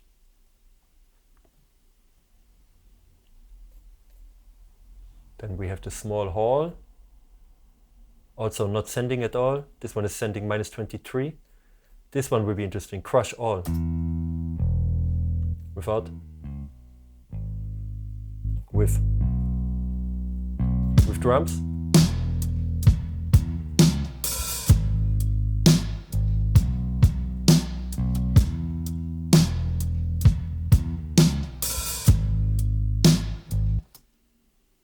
It's crazy. But I see here we have later some more bass processing. So now you could hear it in context. Let's see what I'm doing on the bass.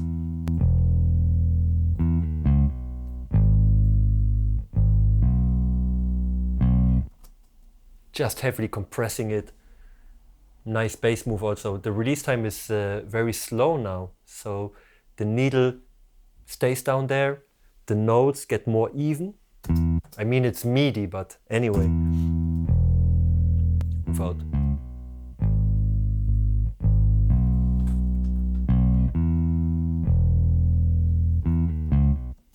Let's turn it on. And here I do a little bit more EQ correction, probably in context with the drums.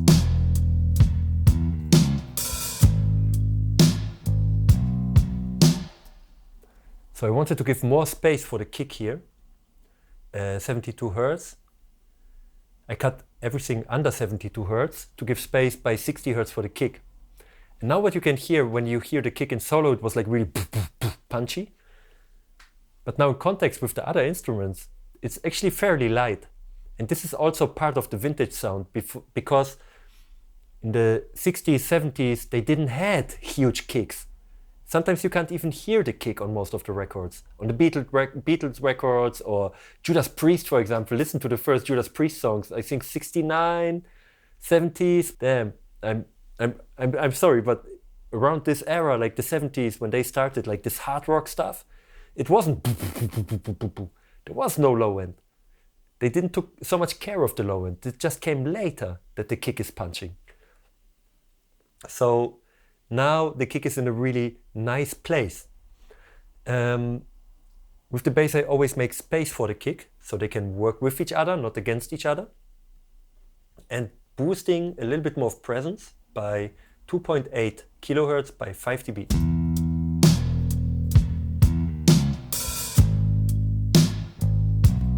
Without.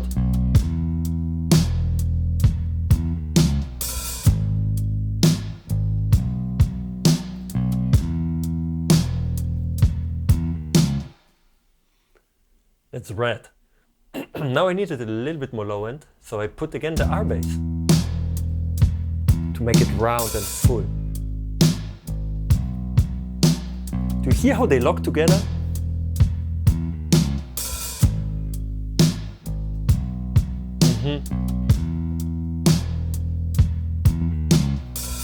Sending it again to the crush all.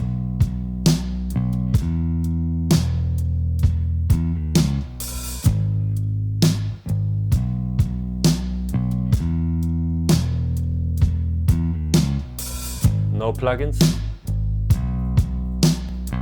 That's how we started.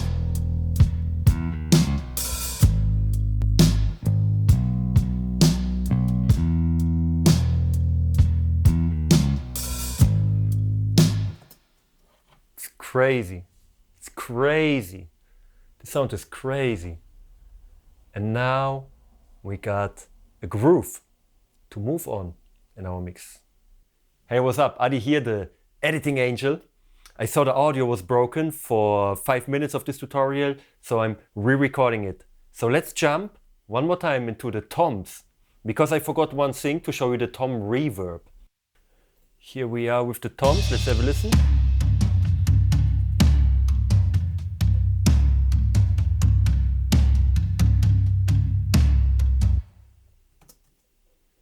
So the toms on their own go to the bass, and the bass, for the bass we have toms reverb. But first I'm gonna mute again the capital chambers and the plates, and then we have a look at the toms reverb that I'm using all the time. Let's have a listen with and without.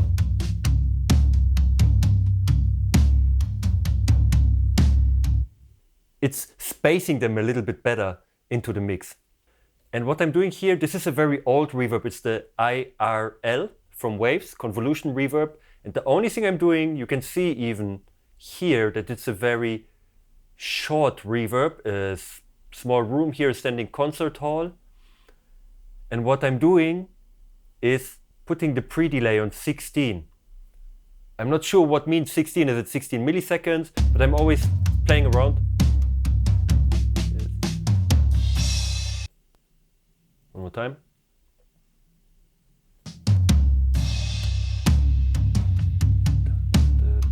Without. So thanks to the pre-delay, the toms sound way bigger. They sound huge here. And this is a small and easy to use trick. There are way more tricks, but as said, the intention was not to overproduce it. It should be a vintage sound. Less is more in this production.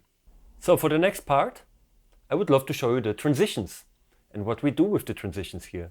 What I'm using, why I'm using it. So usually I'm creating like 4 or 5 different tracks. Some of them have a bunch of plugins. And I'm just going through Splice and find something tasteful. Rebecca told me also what she wants. So in which direction it should go. So at first, of course, we have something for the intro. Something like this. In context.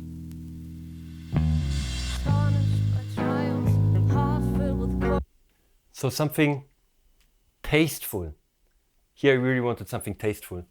Let's see what else we have here. We got some sounds like this, just to connect the next parts, you know. The strophe would be the verse to the pre-chorus.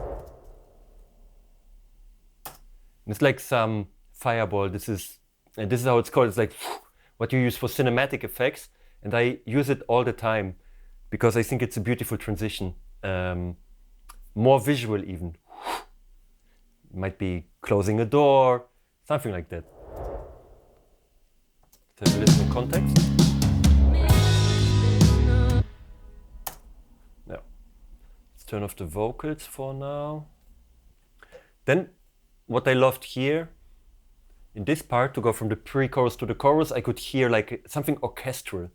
So let's have a listen in solo.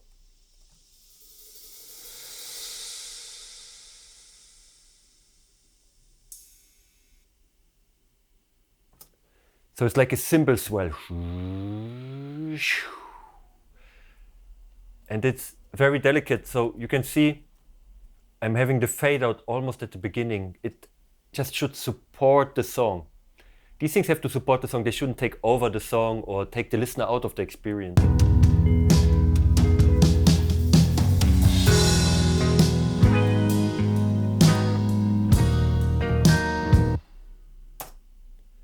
And here I'm just putting another accent to the right that is already there. Just for a little bit more life. Just a little support here and there.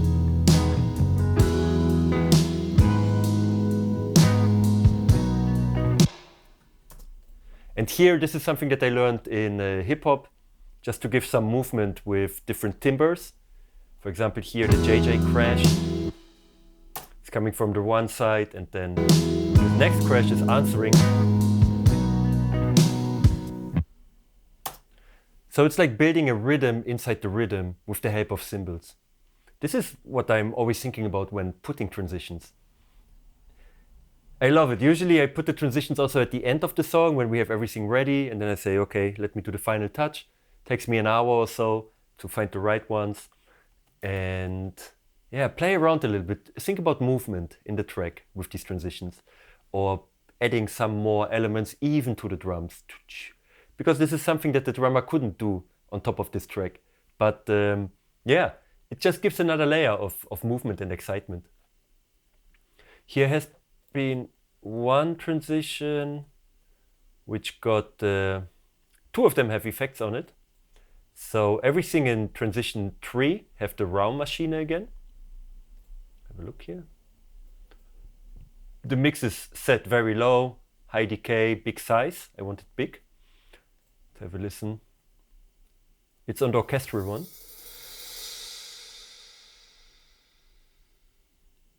Without, maybe you won't hear a difference.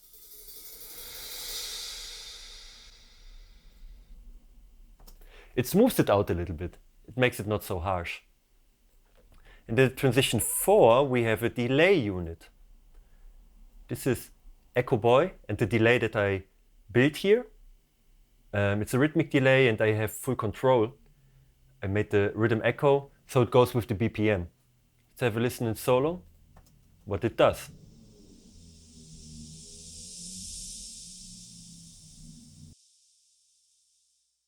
And without. Just giving again another dimension. These are small details, but I love these details will add up in your song and make it more exciting. So play around with the transitions. I will send them to you without the effects, and you can see how you want to use them. So for the next part, we have the guitars. And let's start with Jörg's guitar. This was the foundation. Jörg and Audilia, it's an incredible songwriting team. So they started with it. And here is why I wanted to show you how music theory could help us in this production. We had a clash in the intro. Somehow the guitar sounded all the time out of tune. What we have here, what information I got was, this is Jörg's new baritone guitar. Somebody built this baritone guitar for him. And in my mind, it came like, maybe there is some issue with it because it sounds out of tune together with the Rhodes intro. I'm going to play you the intro. The guitar is deleted now and the intro is cut, so you won't hear it. But the chords were clashing with this riff. And I called Audilia, I said, listen, please make sure when you record these guitars that he tunes it. It has to be 100% in tune, otherwise it's clashing, especially when you have an organic instrument with a synth or a keyboard, because they are usually, if you don't play with the tuning wheel, 100% in tune. While the guitar, of course, it's organic. It can be a little bit out here and there. But somehow this guitar didn't fit in the intro, until we realized it was the voicing that he used in this chord. And the voicing is clashing because music theory will explain it to you if you have a basic understanding of overtones. Because when you hit, for example, the E string, when you hit the E string, you're hitting also other tones that are creating the timbre. When it's swinging, you get like octave higher, then a fifth higher, a fourth higher, major third higher, but then a minor third that starts to clash with the rest of the tones from your chord. So you're holding the chord, if you're holding a C chord, C is made of C, E, G. This would be the basic triad. You play these three notes together and you get the C major. But you're not only playing C, E, G, because through the vibration of the strings you're having all these overtones. And depending on the voicing, let's say they changed the voicing, so there was maybe the E has been in the bass. So the E with the overtones naturally have notes that can clash with the next one. And this was the issue here. I would recommend you to check out overtones, because this can be very helpful in your mixes to understand, like, can I fix it in the mix? Can I tune it maybe with Melodyne, with the polyphonic setting? Do they have to re-record it? Or probably the chord doesn't fit into the song because of the overtone series. Check it out. So let's have a listen to Jörg's guitar. No plugins, I go later into the plugins.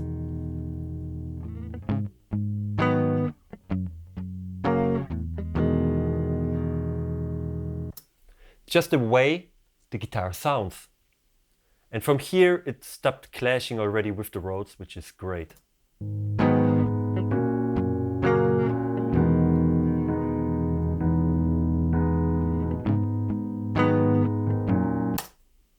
Sounds beautiful. And they're complementing each other. And now this will happen to you when you hire me for adding guitars.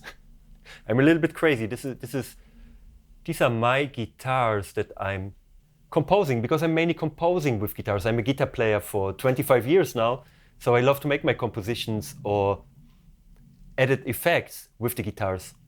So what I'm doing here are several layers, usually panned left and right, for example, and I treat them like a synthesizer or something that is just adding, like a pillow that wraps, or something that wraps around the song, just to make it a little bit more spheric. And here is a little trick I used at the beginning. Maybe you heard it when you listened to the song already. It's this part.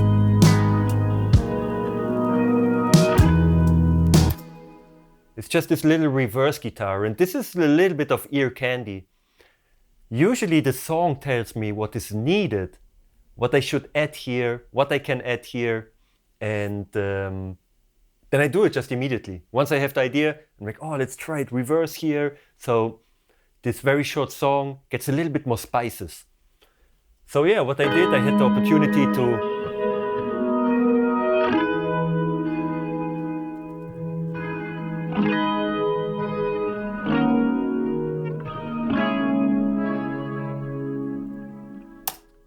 and for example, this composing style, for me, it's like question and answer.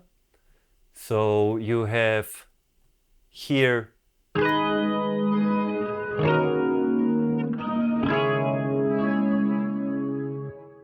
there is a melody inside the chords. It's like a rhythmic melody. It's a rhythmic motif. Bum, ba-dum, ba-bo. Later here in the pre-chorus, I'm just, sometimes adding chords just to emphasize the one, to show the downbeat where it is. Bam, we are here now in the song, and put a couple of effects. What I'm doing there, we're gonna check out later. So what did I do here on the guitars then? The first thing I do, it's cutting a little bit of the low end, because they were a little bit muddy here, and I cut it 432 Hertz because it's so nasal. Let's have a listen.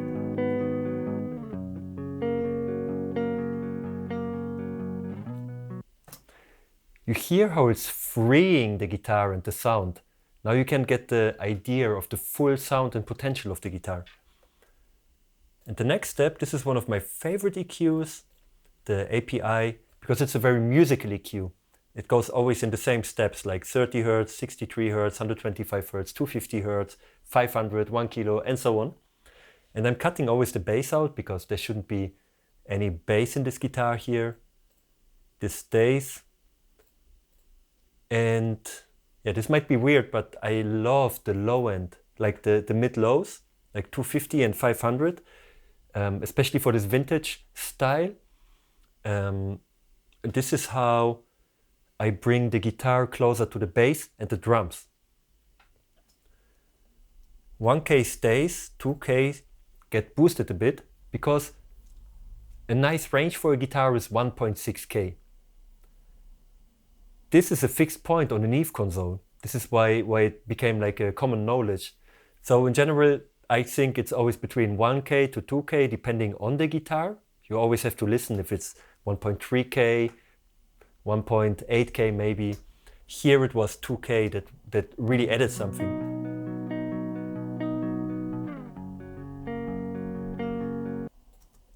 You get more of the presence of the guitar and the tonality. This is where the guitar really sits and can start singing its melody to the audience.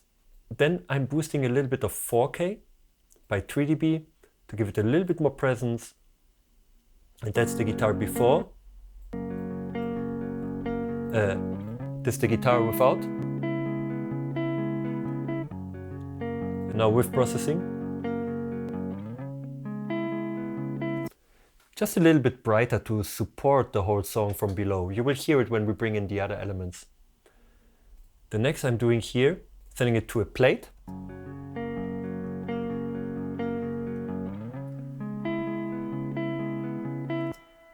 Very tasteful reverb. Very, very tasteful reverb. And by choice, again, to keep it in this vintage style, all these elements share the same reverbs. Only I guess, I think the voice will get another type of reverb to separate it a little bit. But like this, all the elements will go to the same bass, to the same crush, they go to the same reverbs, so they glue more together. It gives it more of this vintage vibe as well. The next one is a bass delay.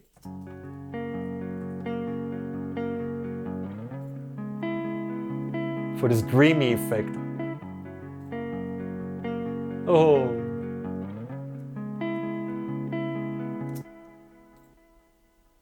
So sorry, the Echo Boy plugin crashed in Logic. Happens, no problem. Let's see if I can reopen it here. Yeah. So I know exactly what I did. Mix, low cut, high cut, ping pong, eights, and like this.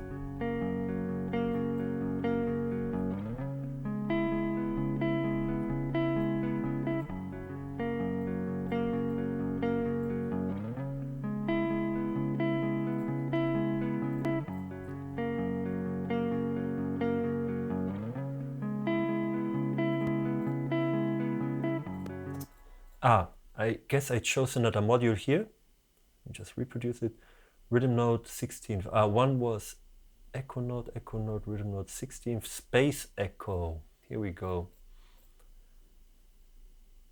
I have this. Here we go. Yeah.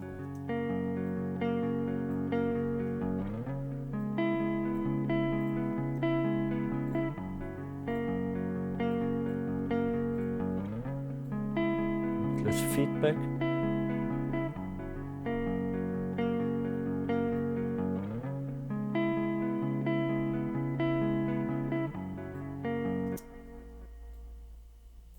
It's just, you know, for this dreamy feel, to get this indie feel from the guitar. Very tasteful delay, and only on the guitar to give it its own space in the mix. The next one, J37 slap tape. So this is some tape delay that I always love to recreate with the J37 tape from Waves. This is how you do it.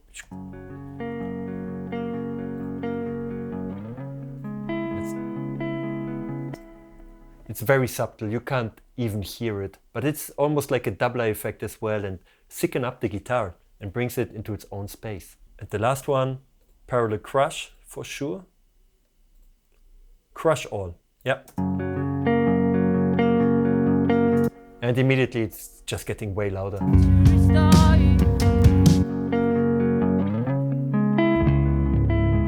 Transitions, drums.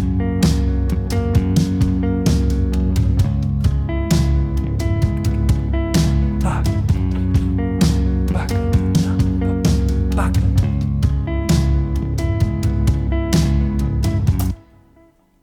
Absolutely gorgeous. And again, it's the composition that works so well. Everything is so well chosen here in this track. And now we have the guitars that I added. And I was rather thinking about giving another atmosphere, make it more spheric. So let's see what we have.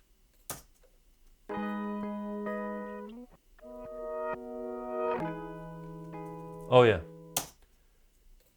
You know, I love to play with some little moments here and there, so I just reverse this part. Let's have a look. Fabrics of flowers, patch up with resilience, carrying all my travels with them. Let's listen later with plugins again. So I have a little call and response here in this melody. Pack, pack.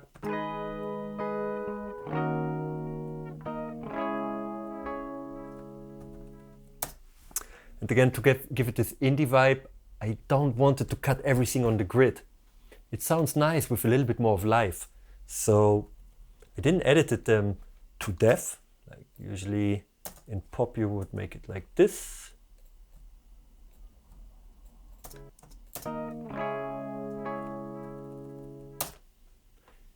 It's not bad, but yeah, it's a stylistic choice. This is what I want to tell you.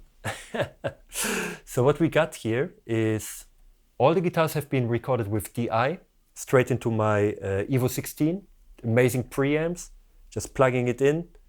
And then I'm using Guitar Rig here for some nice effects.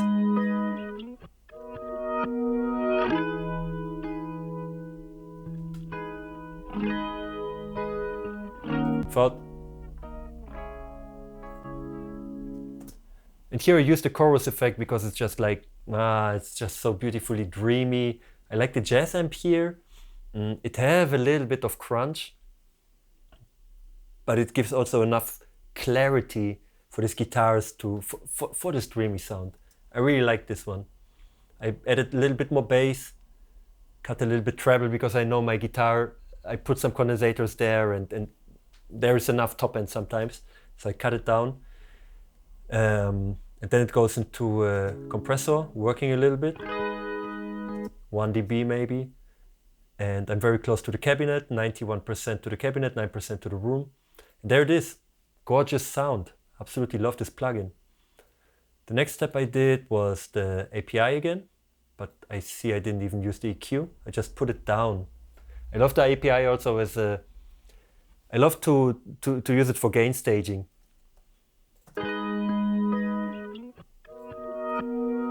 Plates, delay,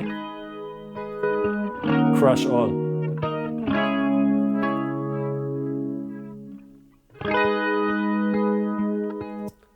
Only one guitar here, let's see which one it is. This one got again the Raummaschine plugin. So the mix is on 7. Let's have a listen what it does.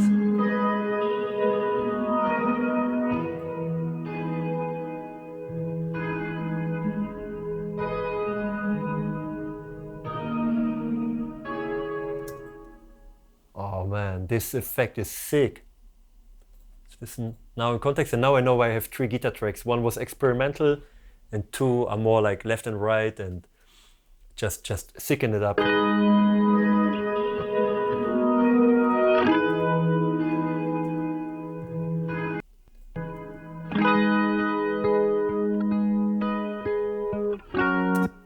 But only in the first verse. And I love these things in productions, that there is something that is only once in the whole track.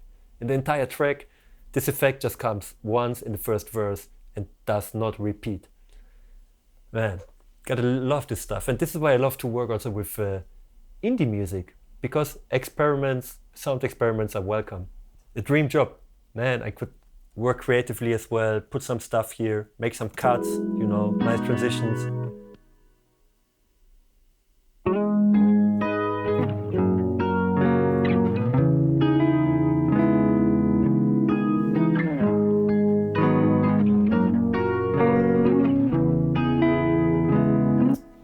and it's really supporting Jörg's guitar, building something spheric around. In this case, I was thinking about the guitars more like a synth to build a little bit more ambience. And that's all for the guitars. Let's listen again in context, now with the bass, transitions, and the tom.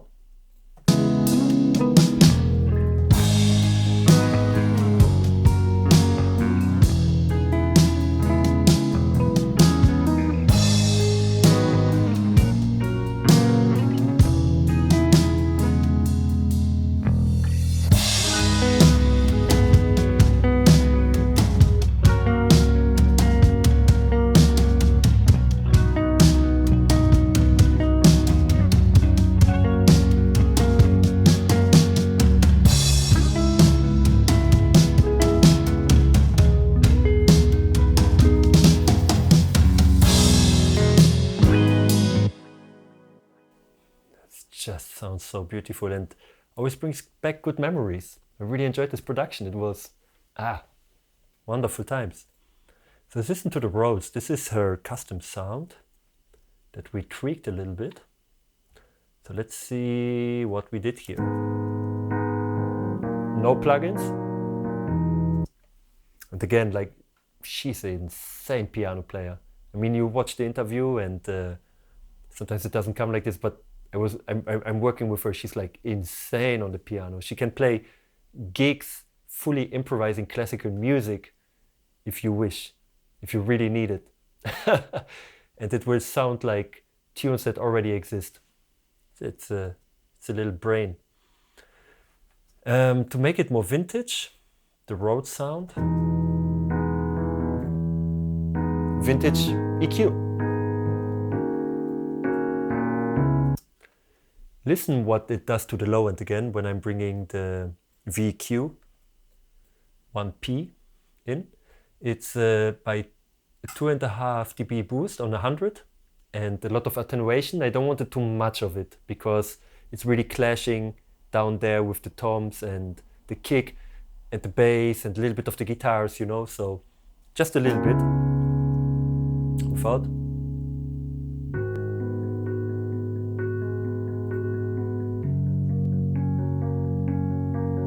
Just listen to the pedal tones that are really guiding it. I wanted a little bit more clarity, and on the Rhodes or like pianos and stuff like this, I'm working in a 3K frequency range, making it very broad and boosting up to 4 dB. And this gives it this clarity and this punch, but still this vintage vibe. Now it's very balanced. Without.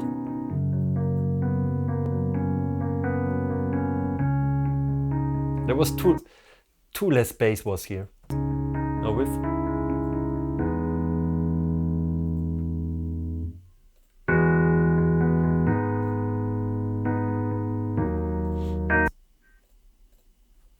All right, what did I do here? Why did I use this EQ? I don't know, but it works. So what I do here, yeah, I can hear it already. I cut 51 Hertz and a little bit more low end, 223. Probably this was after the mix was done, the first iteration of the mix, and then adjusting. So I hear that the Rhodes was clashing with the toms and other things like the kick, and cleaned it up a bit.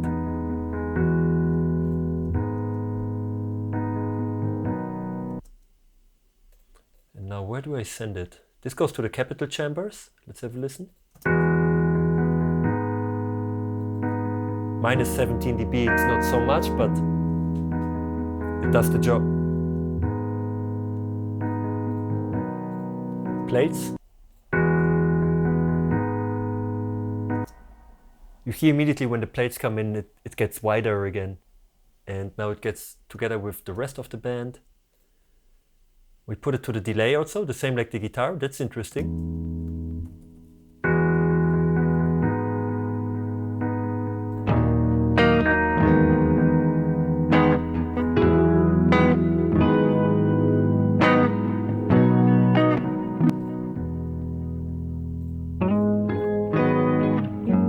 Too much.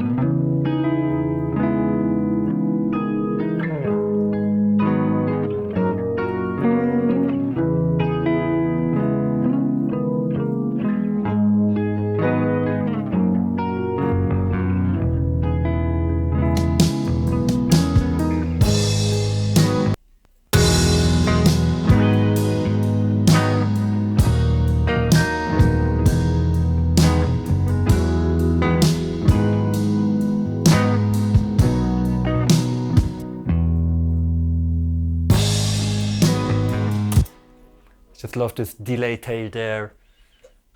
Man, how this whole track is getting together is just magical. Yeah, something was missing with the Rhodes because it didn't cut really through, because it goes also to the crush all. And now we have the perfect balance. Check this out.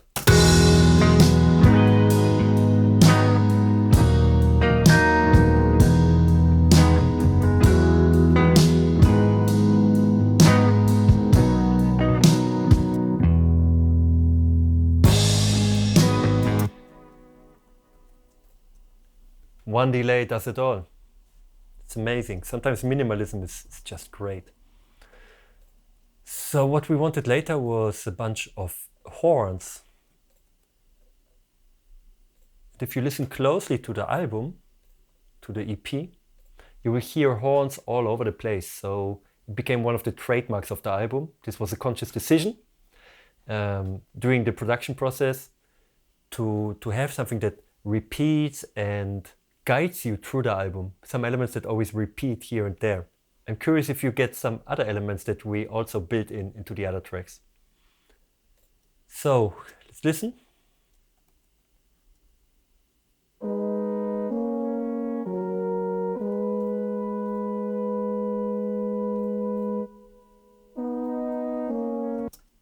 So there was a little bit too much low end. The horns come in the bridge and then boost up the chorus later.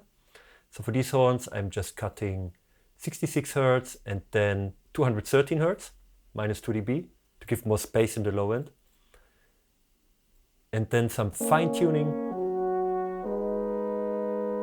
without.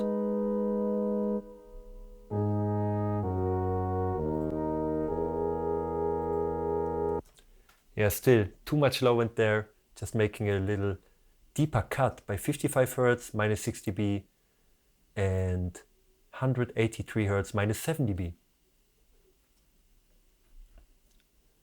And then sending it, where do we send it? To the snare reverb. That's interesting. Let's have a listen.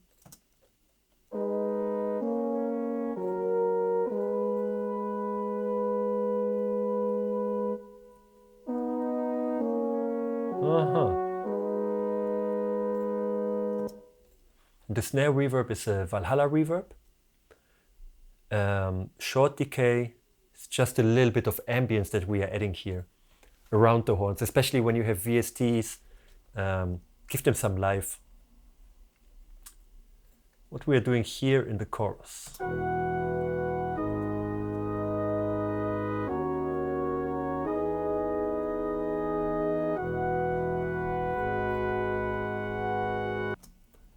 Cleaning up the low end so it's not clashing by 109 Hertz, minus 3.5 dB. And then we're going into the bass. Because like this, you can't put it really there. It have to glue with the organic elements in the song. Ozone EQ. Yep, sorry for that. Is there something?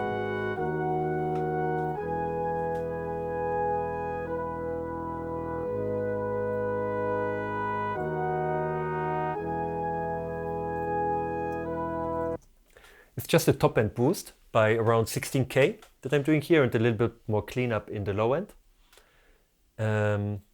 Maybe it's my little secret. At least I can see what's going on. So the low boost, low attenuation, we do the same thing with the VEQ1P. Boosting low end by 100 Hertz, cutting low end by 100 Hertz, just to give it a little bit more of the vintage style. The bandwidth is almost by 8, and we are boosting 16 kilohertz, a high boost, almost 7 dB. This is where all this top end is coming from.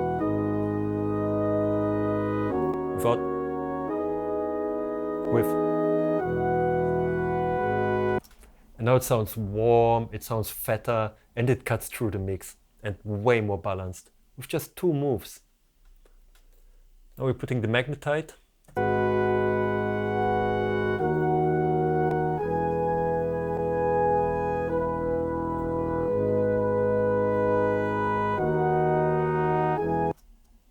Makes it a little bit louder, and it gives it again this vintage touch to it. On VSTs I always put some tape emulation. And then the NLS channel.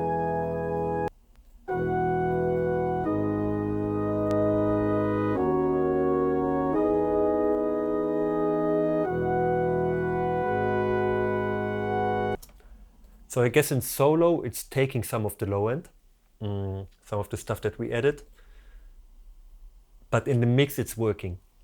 Let's listen again without the master bus processing, because this is all on the horns master.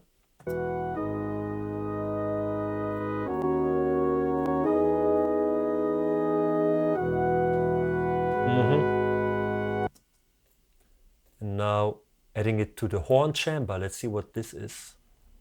Where are you? Small chamber, horn chamber, UAD. A mic.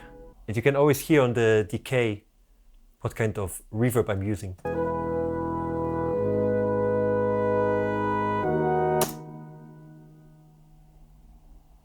So yeah, it have a long decay. You can hear the tail disappearing. Again, gives it its own space in the mix. The next thing is the delay.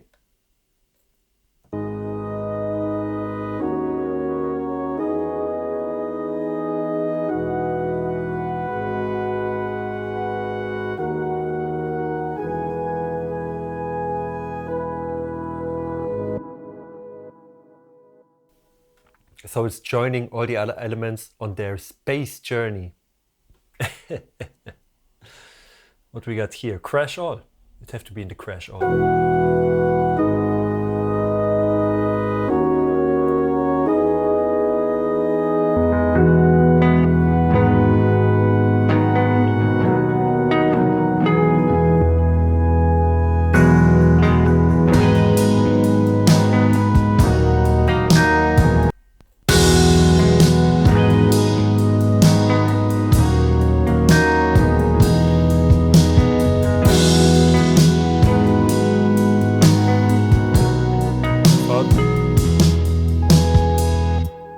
They're just filling it. It's almost the job of the pads. Usually you put pads to glue the whole track together, and this have more or less the same function, but we have something also in the top end that is exciting without clashing with the voice. So these horns that Audilia added there are really filling out this place, making it fuller, even more exciting in the second chorus. Then we added mallets. Some little counter melody. You will hear it. So.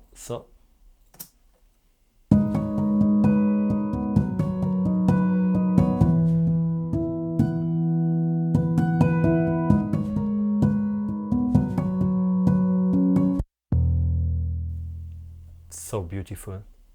Let's see what we did here. At first on the mallets.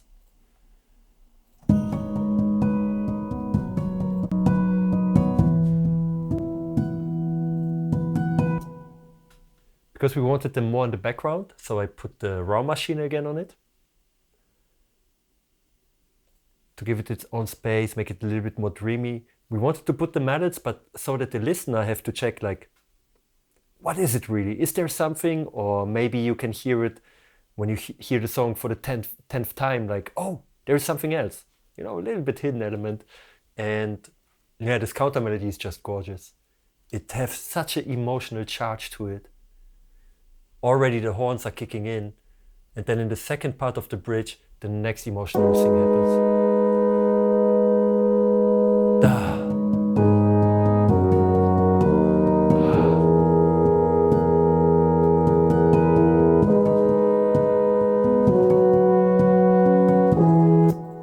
You have like a push and pull. The horns are pushing forward, but the mallets are pulling back.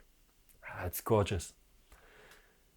So just to make a little bit space for them, cutting the low end, everything below 60, and then boosting some 3K for a little bit more presence. And then let's go vintage again, more 100 Hertz, boost 2 dB, cut 3, attenuate by 3, and the broad bandwidth. Let's have a listen without. Without. Subtle changes. These are just subtle changes, small changes with a big impact to hide it a little bit more behind the horns. We are sending it to the plates, minus 14 dB, to the delay, and crush all.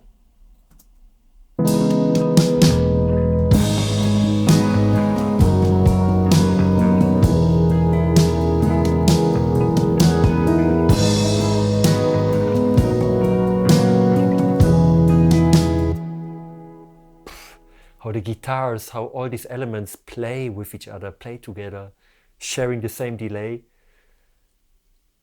Goosebumps. This is a real goosebumps effect. So we had the idea to add tape hiss. That's what I did.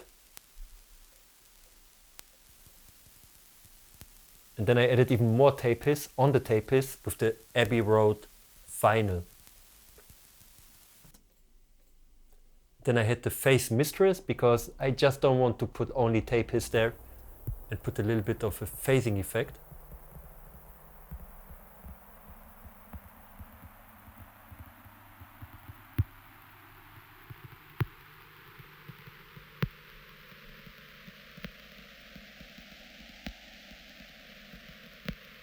Can you hear it?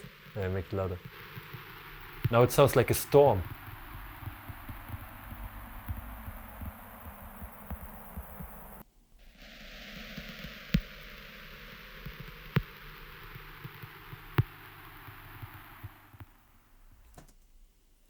So instead of just having the throughout the song, I got a little bit more creative and have something swelling, coming and going. It's beautiful. Like, wow, I even forgot about it. It sounds like the wind. It's crazy. And like this, we have our musical section mixed. Let's jump to the vocals. Let's have a listen again. All of these guys.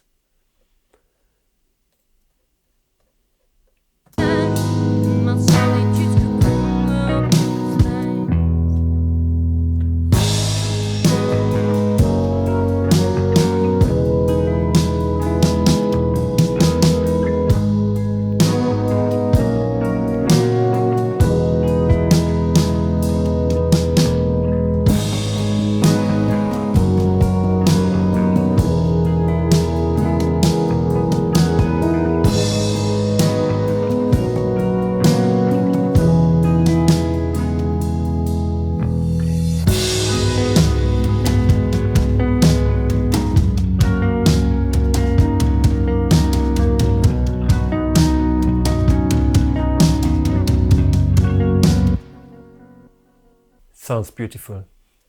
What a beautiful track. So let's go into vocal production, huh? I love vocal production. It's so much fun, especially with her. She's such an incredible vocalist. It's incredible. So we have an intro and we're discussing what we're going to do with it. Let's do something very special here. And these are the vocal takes.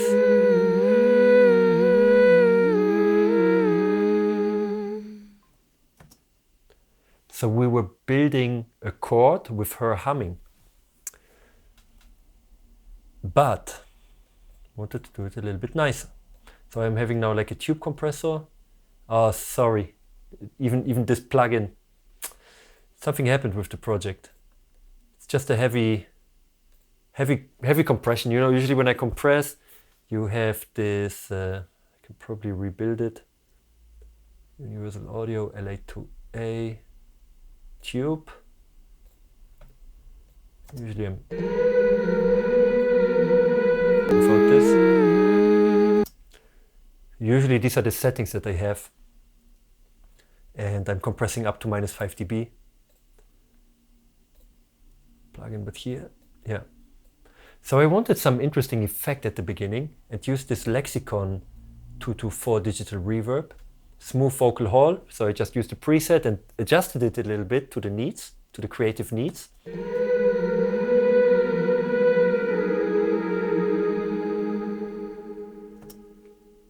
And this hall is so beautiful. It works like a transition to the first verse later.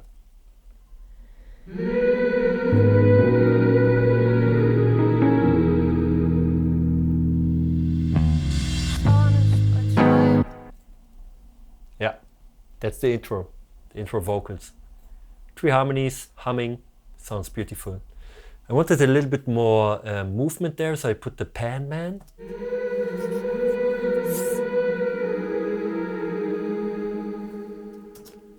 So at the beginning they go just from left to right. It's timed, so that you start on the left by and end on the right at the end of the phrase. And then the last one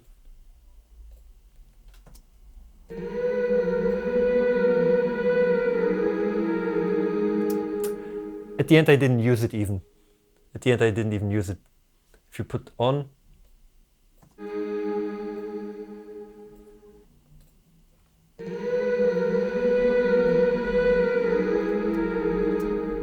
it was too much top end that I added there, so this one has been in bypass.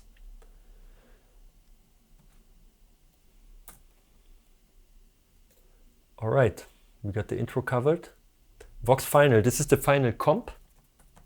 After we recorded all the vocal takes, went through it, discussing maybe this one is perfect, that one is perfect. So I just cut them into different parts, you know, verse 1 and 2. S. There was one S that I tried to cut out somewhere and put in another part, but it didn't work.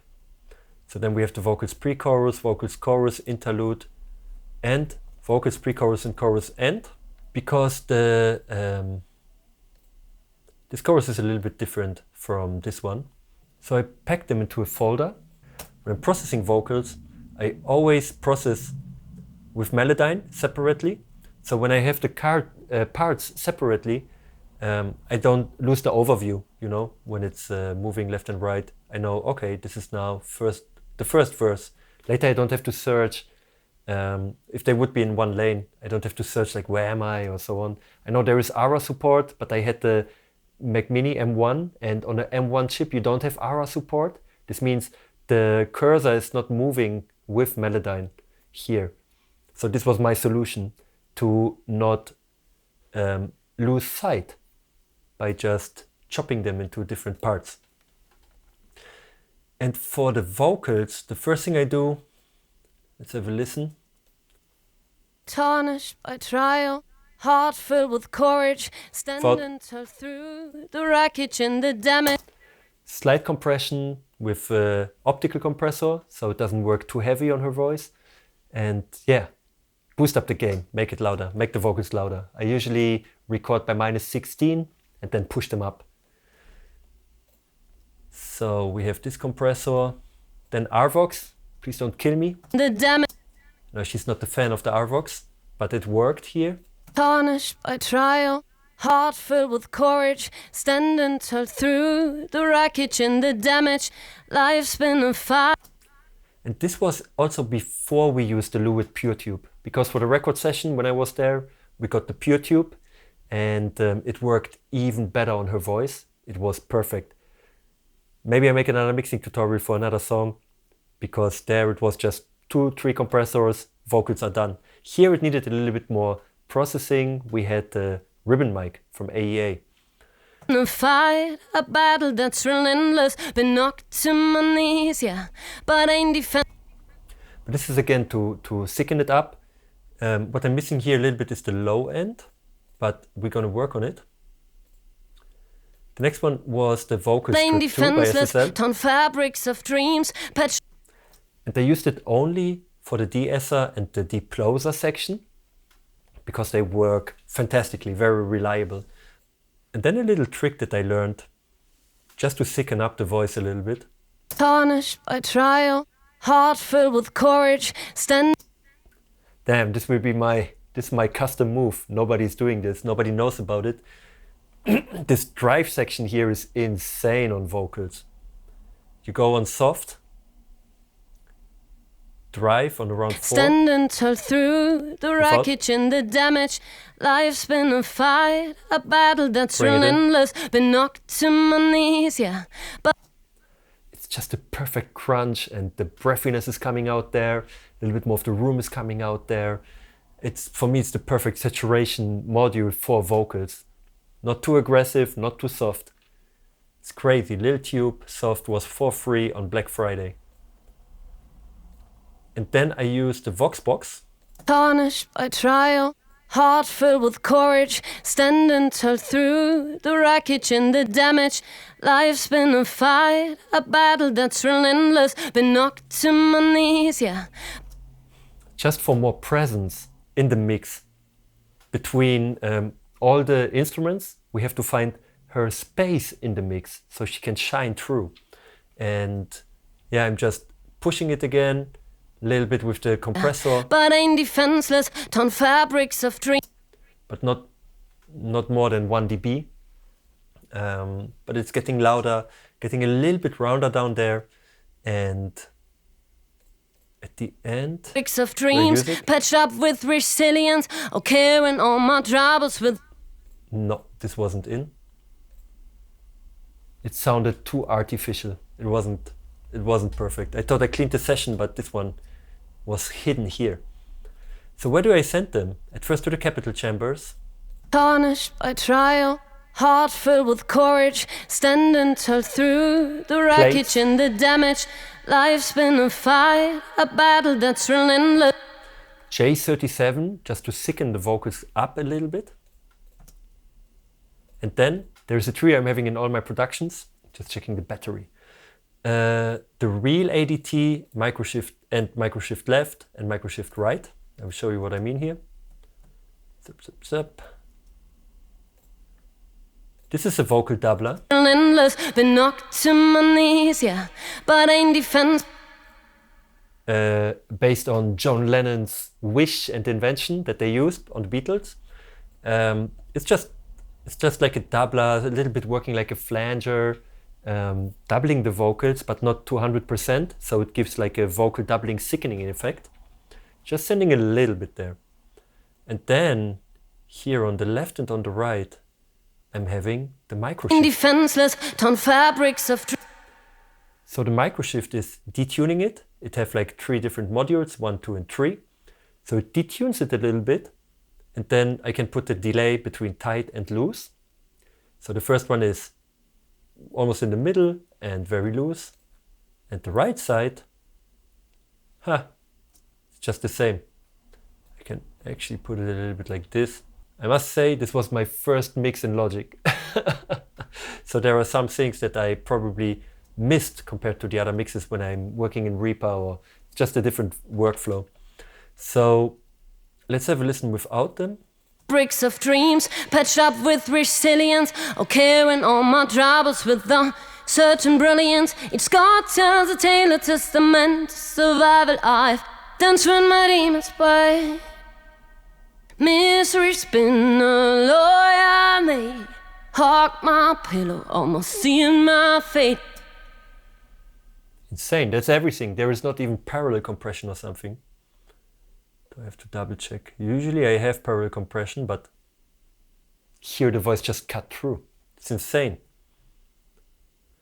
And then I just duplicated these settings. I mean, here we have one vocal pre-chorus. No, it's this one. What's going on here? Also sending already to the capital. The interlude. It's a part that we recorded there. We tried a couple of ideas, but they didn't cut through. So we can delete this track as well.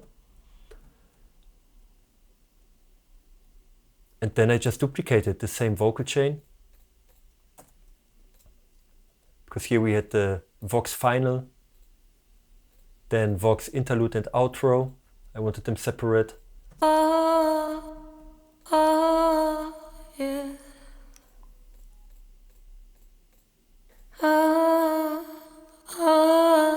Yeah. Such a vulnerable voice here, and so honest. Just give me the goosebumps. Later in the outro, we have the bridge here, and then the same in the outro, with some layers. Yeah. I can touch your heart.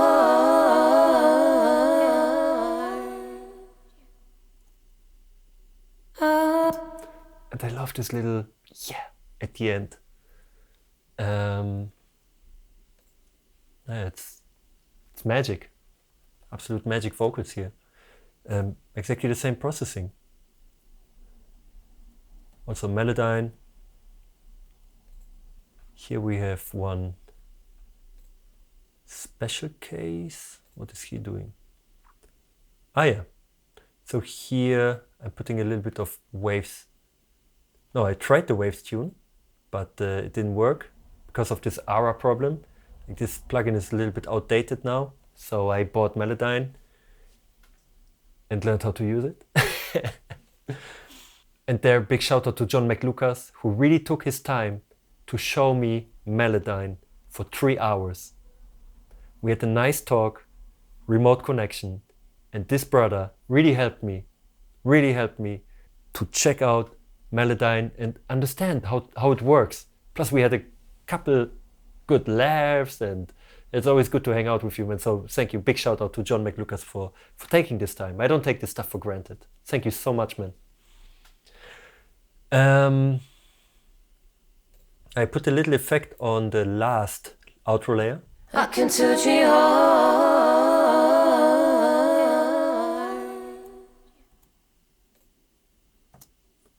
Again, Tigla, Audio Manufaktur, plugin, raw machine, just to give a little bit different style on the very last word. I can touch your heart.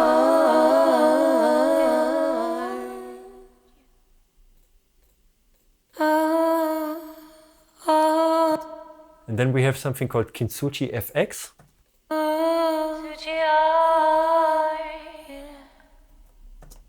Like this vinyl effect towards the end of the song. I'm using Isotope Vinyl, it's a free plugin. Taking the 1930 section, take all the dust and scratch stuff out there. Immediately you have this vinyl effect, and then putting a delay in mono from the J37. Sounds beautiful. It always works. Without.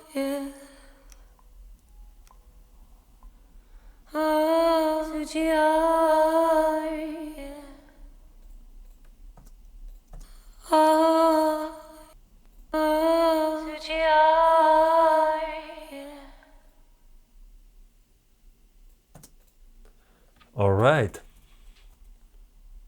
I will export you this track with the effects. The last one we have is the backing vocals. And this is crazy because she left her home studio and they went into a treehouse, I guess. And she forgot her mic.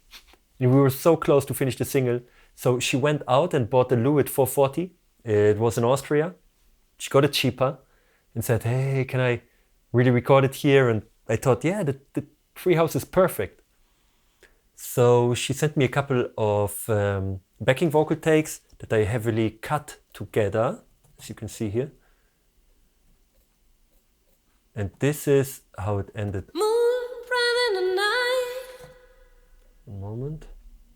Let's hear it with the final vocals. Rising with the moon bright in the night. Watching my face wash away with the tide. To the night's retune with the moon I prance. And my solitude's cocoon will take a stains. Rising with the moon bright in the night. Watching my face wash away with the tide. To the night's retune with the moon I prance. And my solitude's cocoon will take a stand. Insane. This is so beautiful, just to push the emotion in the third chorus iteration. Because it is such a short song with such a clear message.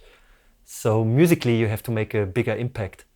It was incredible. So what I did here was a little trick. Let's turn on all the plugins, they're all the same. Back Vox. The backing Vox have a little different processing because it's a different mic, of course. let's see what I do. I try to adjust them to the original voice, but also separate them a bit, like, you know, that they are not too far away. Actually, it was good that she used a different mic for the backing vocals because it's easier to blend them in. That's a big problem when the backing vocals are recorded with the same main vocals, same main vocal mic, because then you have the same frequencies, the same singer, and if there is, for example, a specific frequency, let's say 700 hertz is boosted, you will boost it in every mic and in every performance. So to naturally separate these performances from the main and the back, just use a different microphone. That's what happened here. So I'm boosting a little bit more low end, because of course, compared to a ribbon, the condenser have a little bit less low end. And cutting some top end, this is something I do on all backing vocals, especially the top end, because with the EQ, you can position something into a different place. When you cut the top end, things will go more in the back naturally. Not just reverb, but also the EQ can help you with positioning. The next one is the LA2A again, heavy compression, RVox, UAD. With the moon bright in the night, watching my face wash away with the tide. To the night's retune with the moon I prance. Just boosting a little bit more low end here. Mainly preamp. And my solitude's cocoon will take a stance. Rising with the... And here somewhere I put Waves Harmony. I sneaked it in.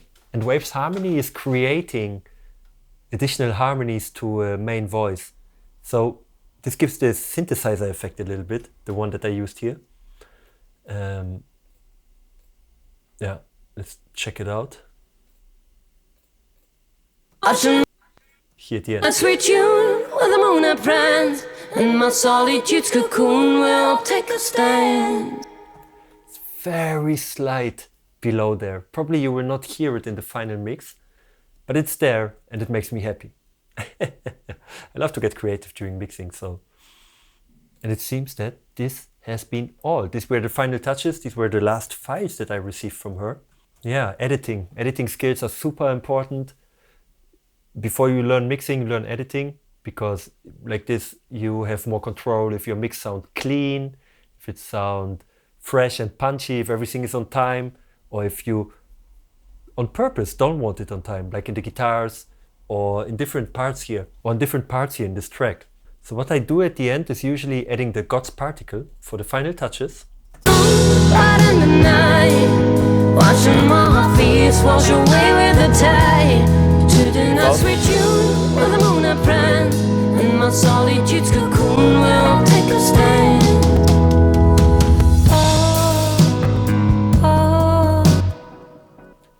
And now probably I changed something in the mix, but it's a little bit too loud here. So you hear some clicks and pops, and also the computer is making the screen recording, screen capture, audio capture and everything at the same time. So it's lacking a little bit.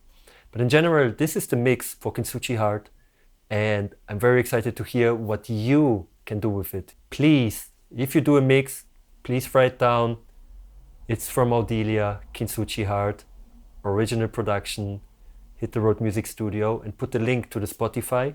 You can use this mix as a reference on your webpage, for example, to send it to your clients and say, hey, I remixed this track. This is my interpretation of it. Have a wonderful time mixing and have fun with the multi-tracks. So please let me know in the comments if you have any questions. This is a community and we are supportive. So if you have any questions, I'm here to answer them. I'm going to scan the section all the time and give more tips and tricks here. And if you leave the comment, other people can learn from it too.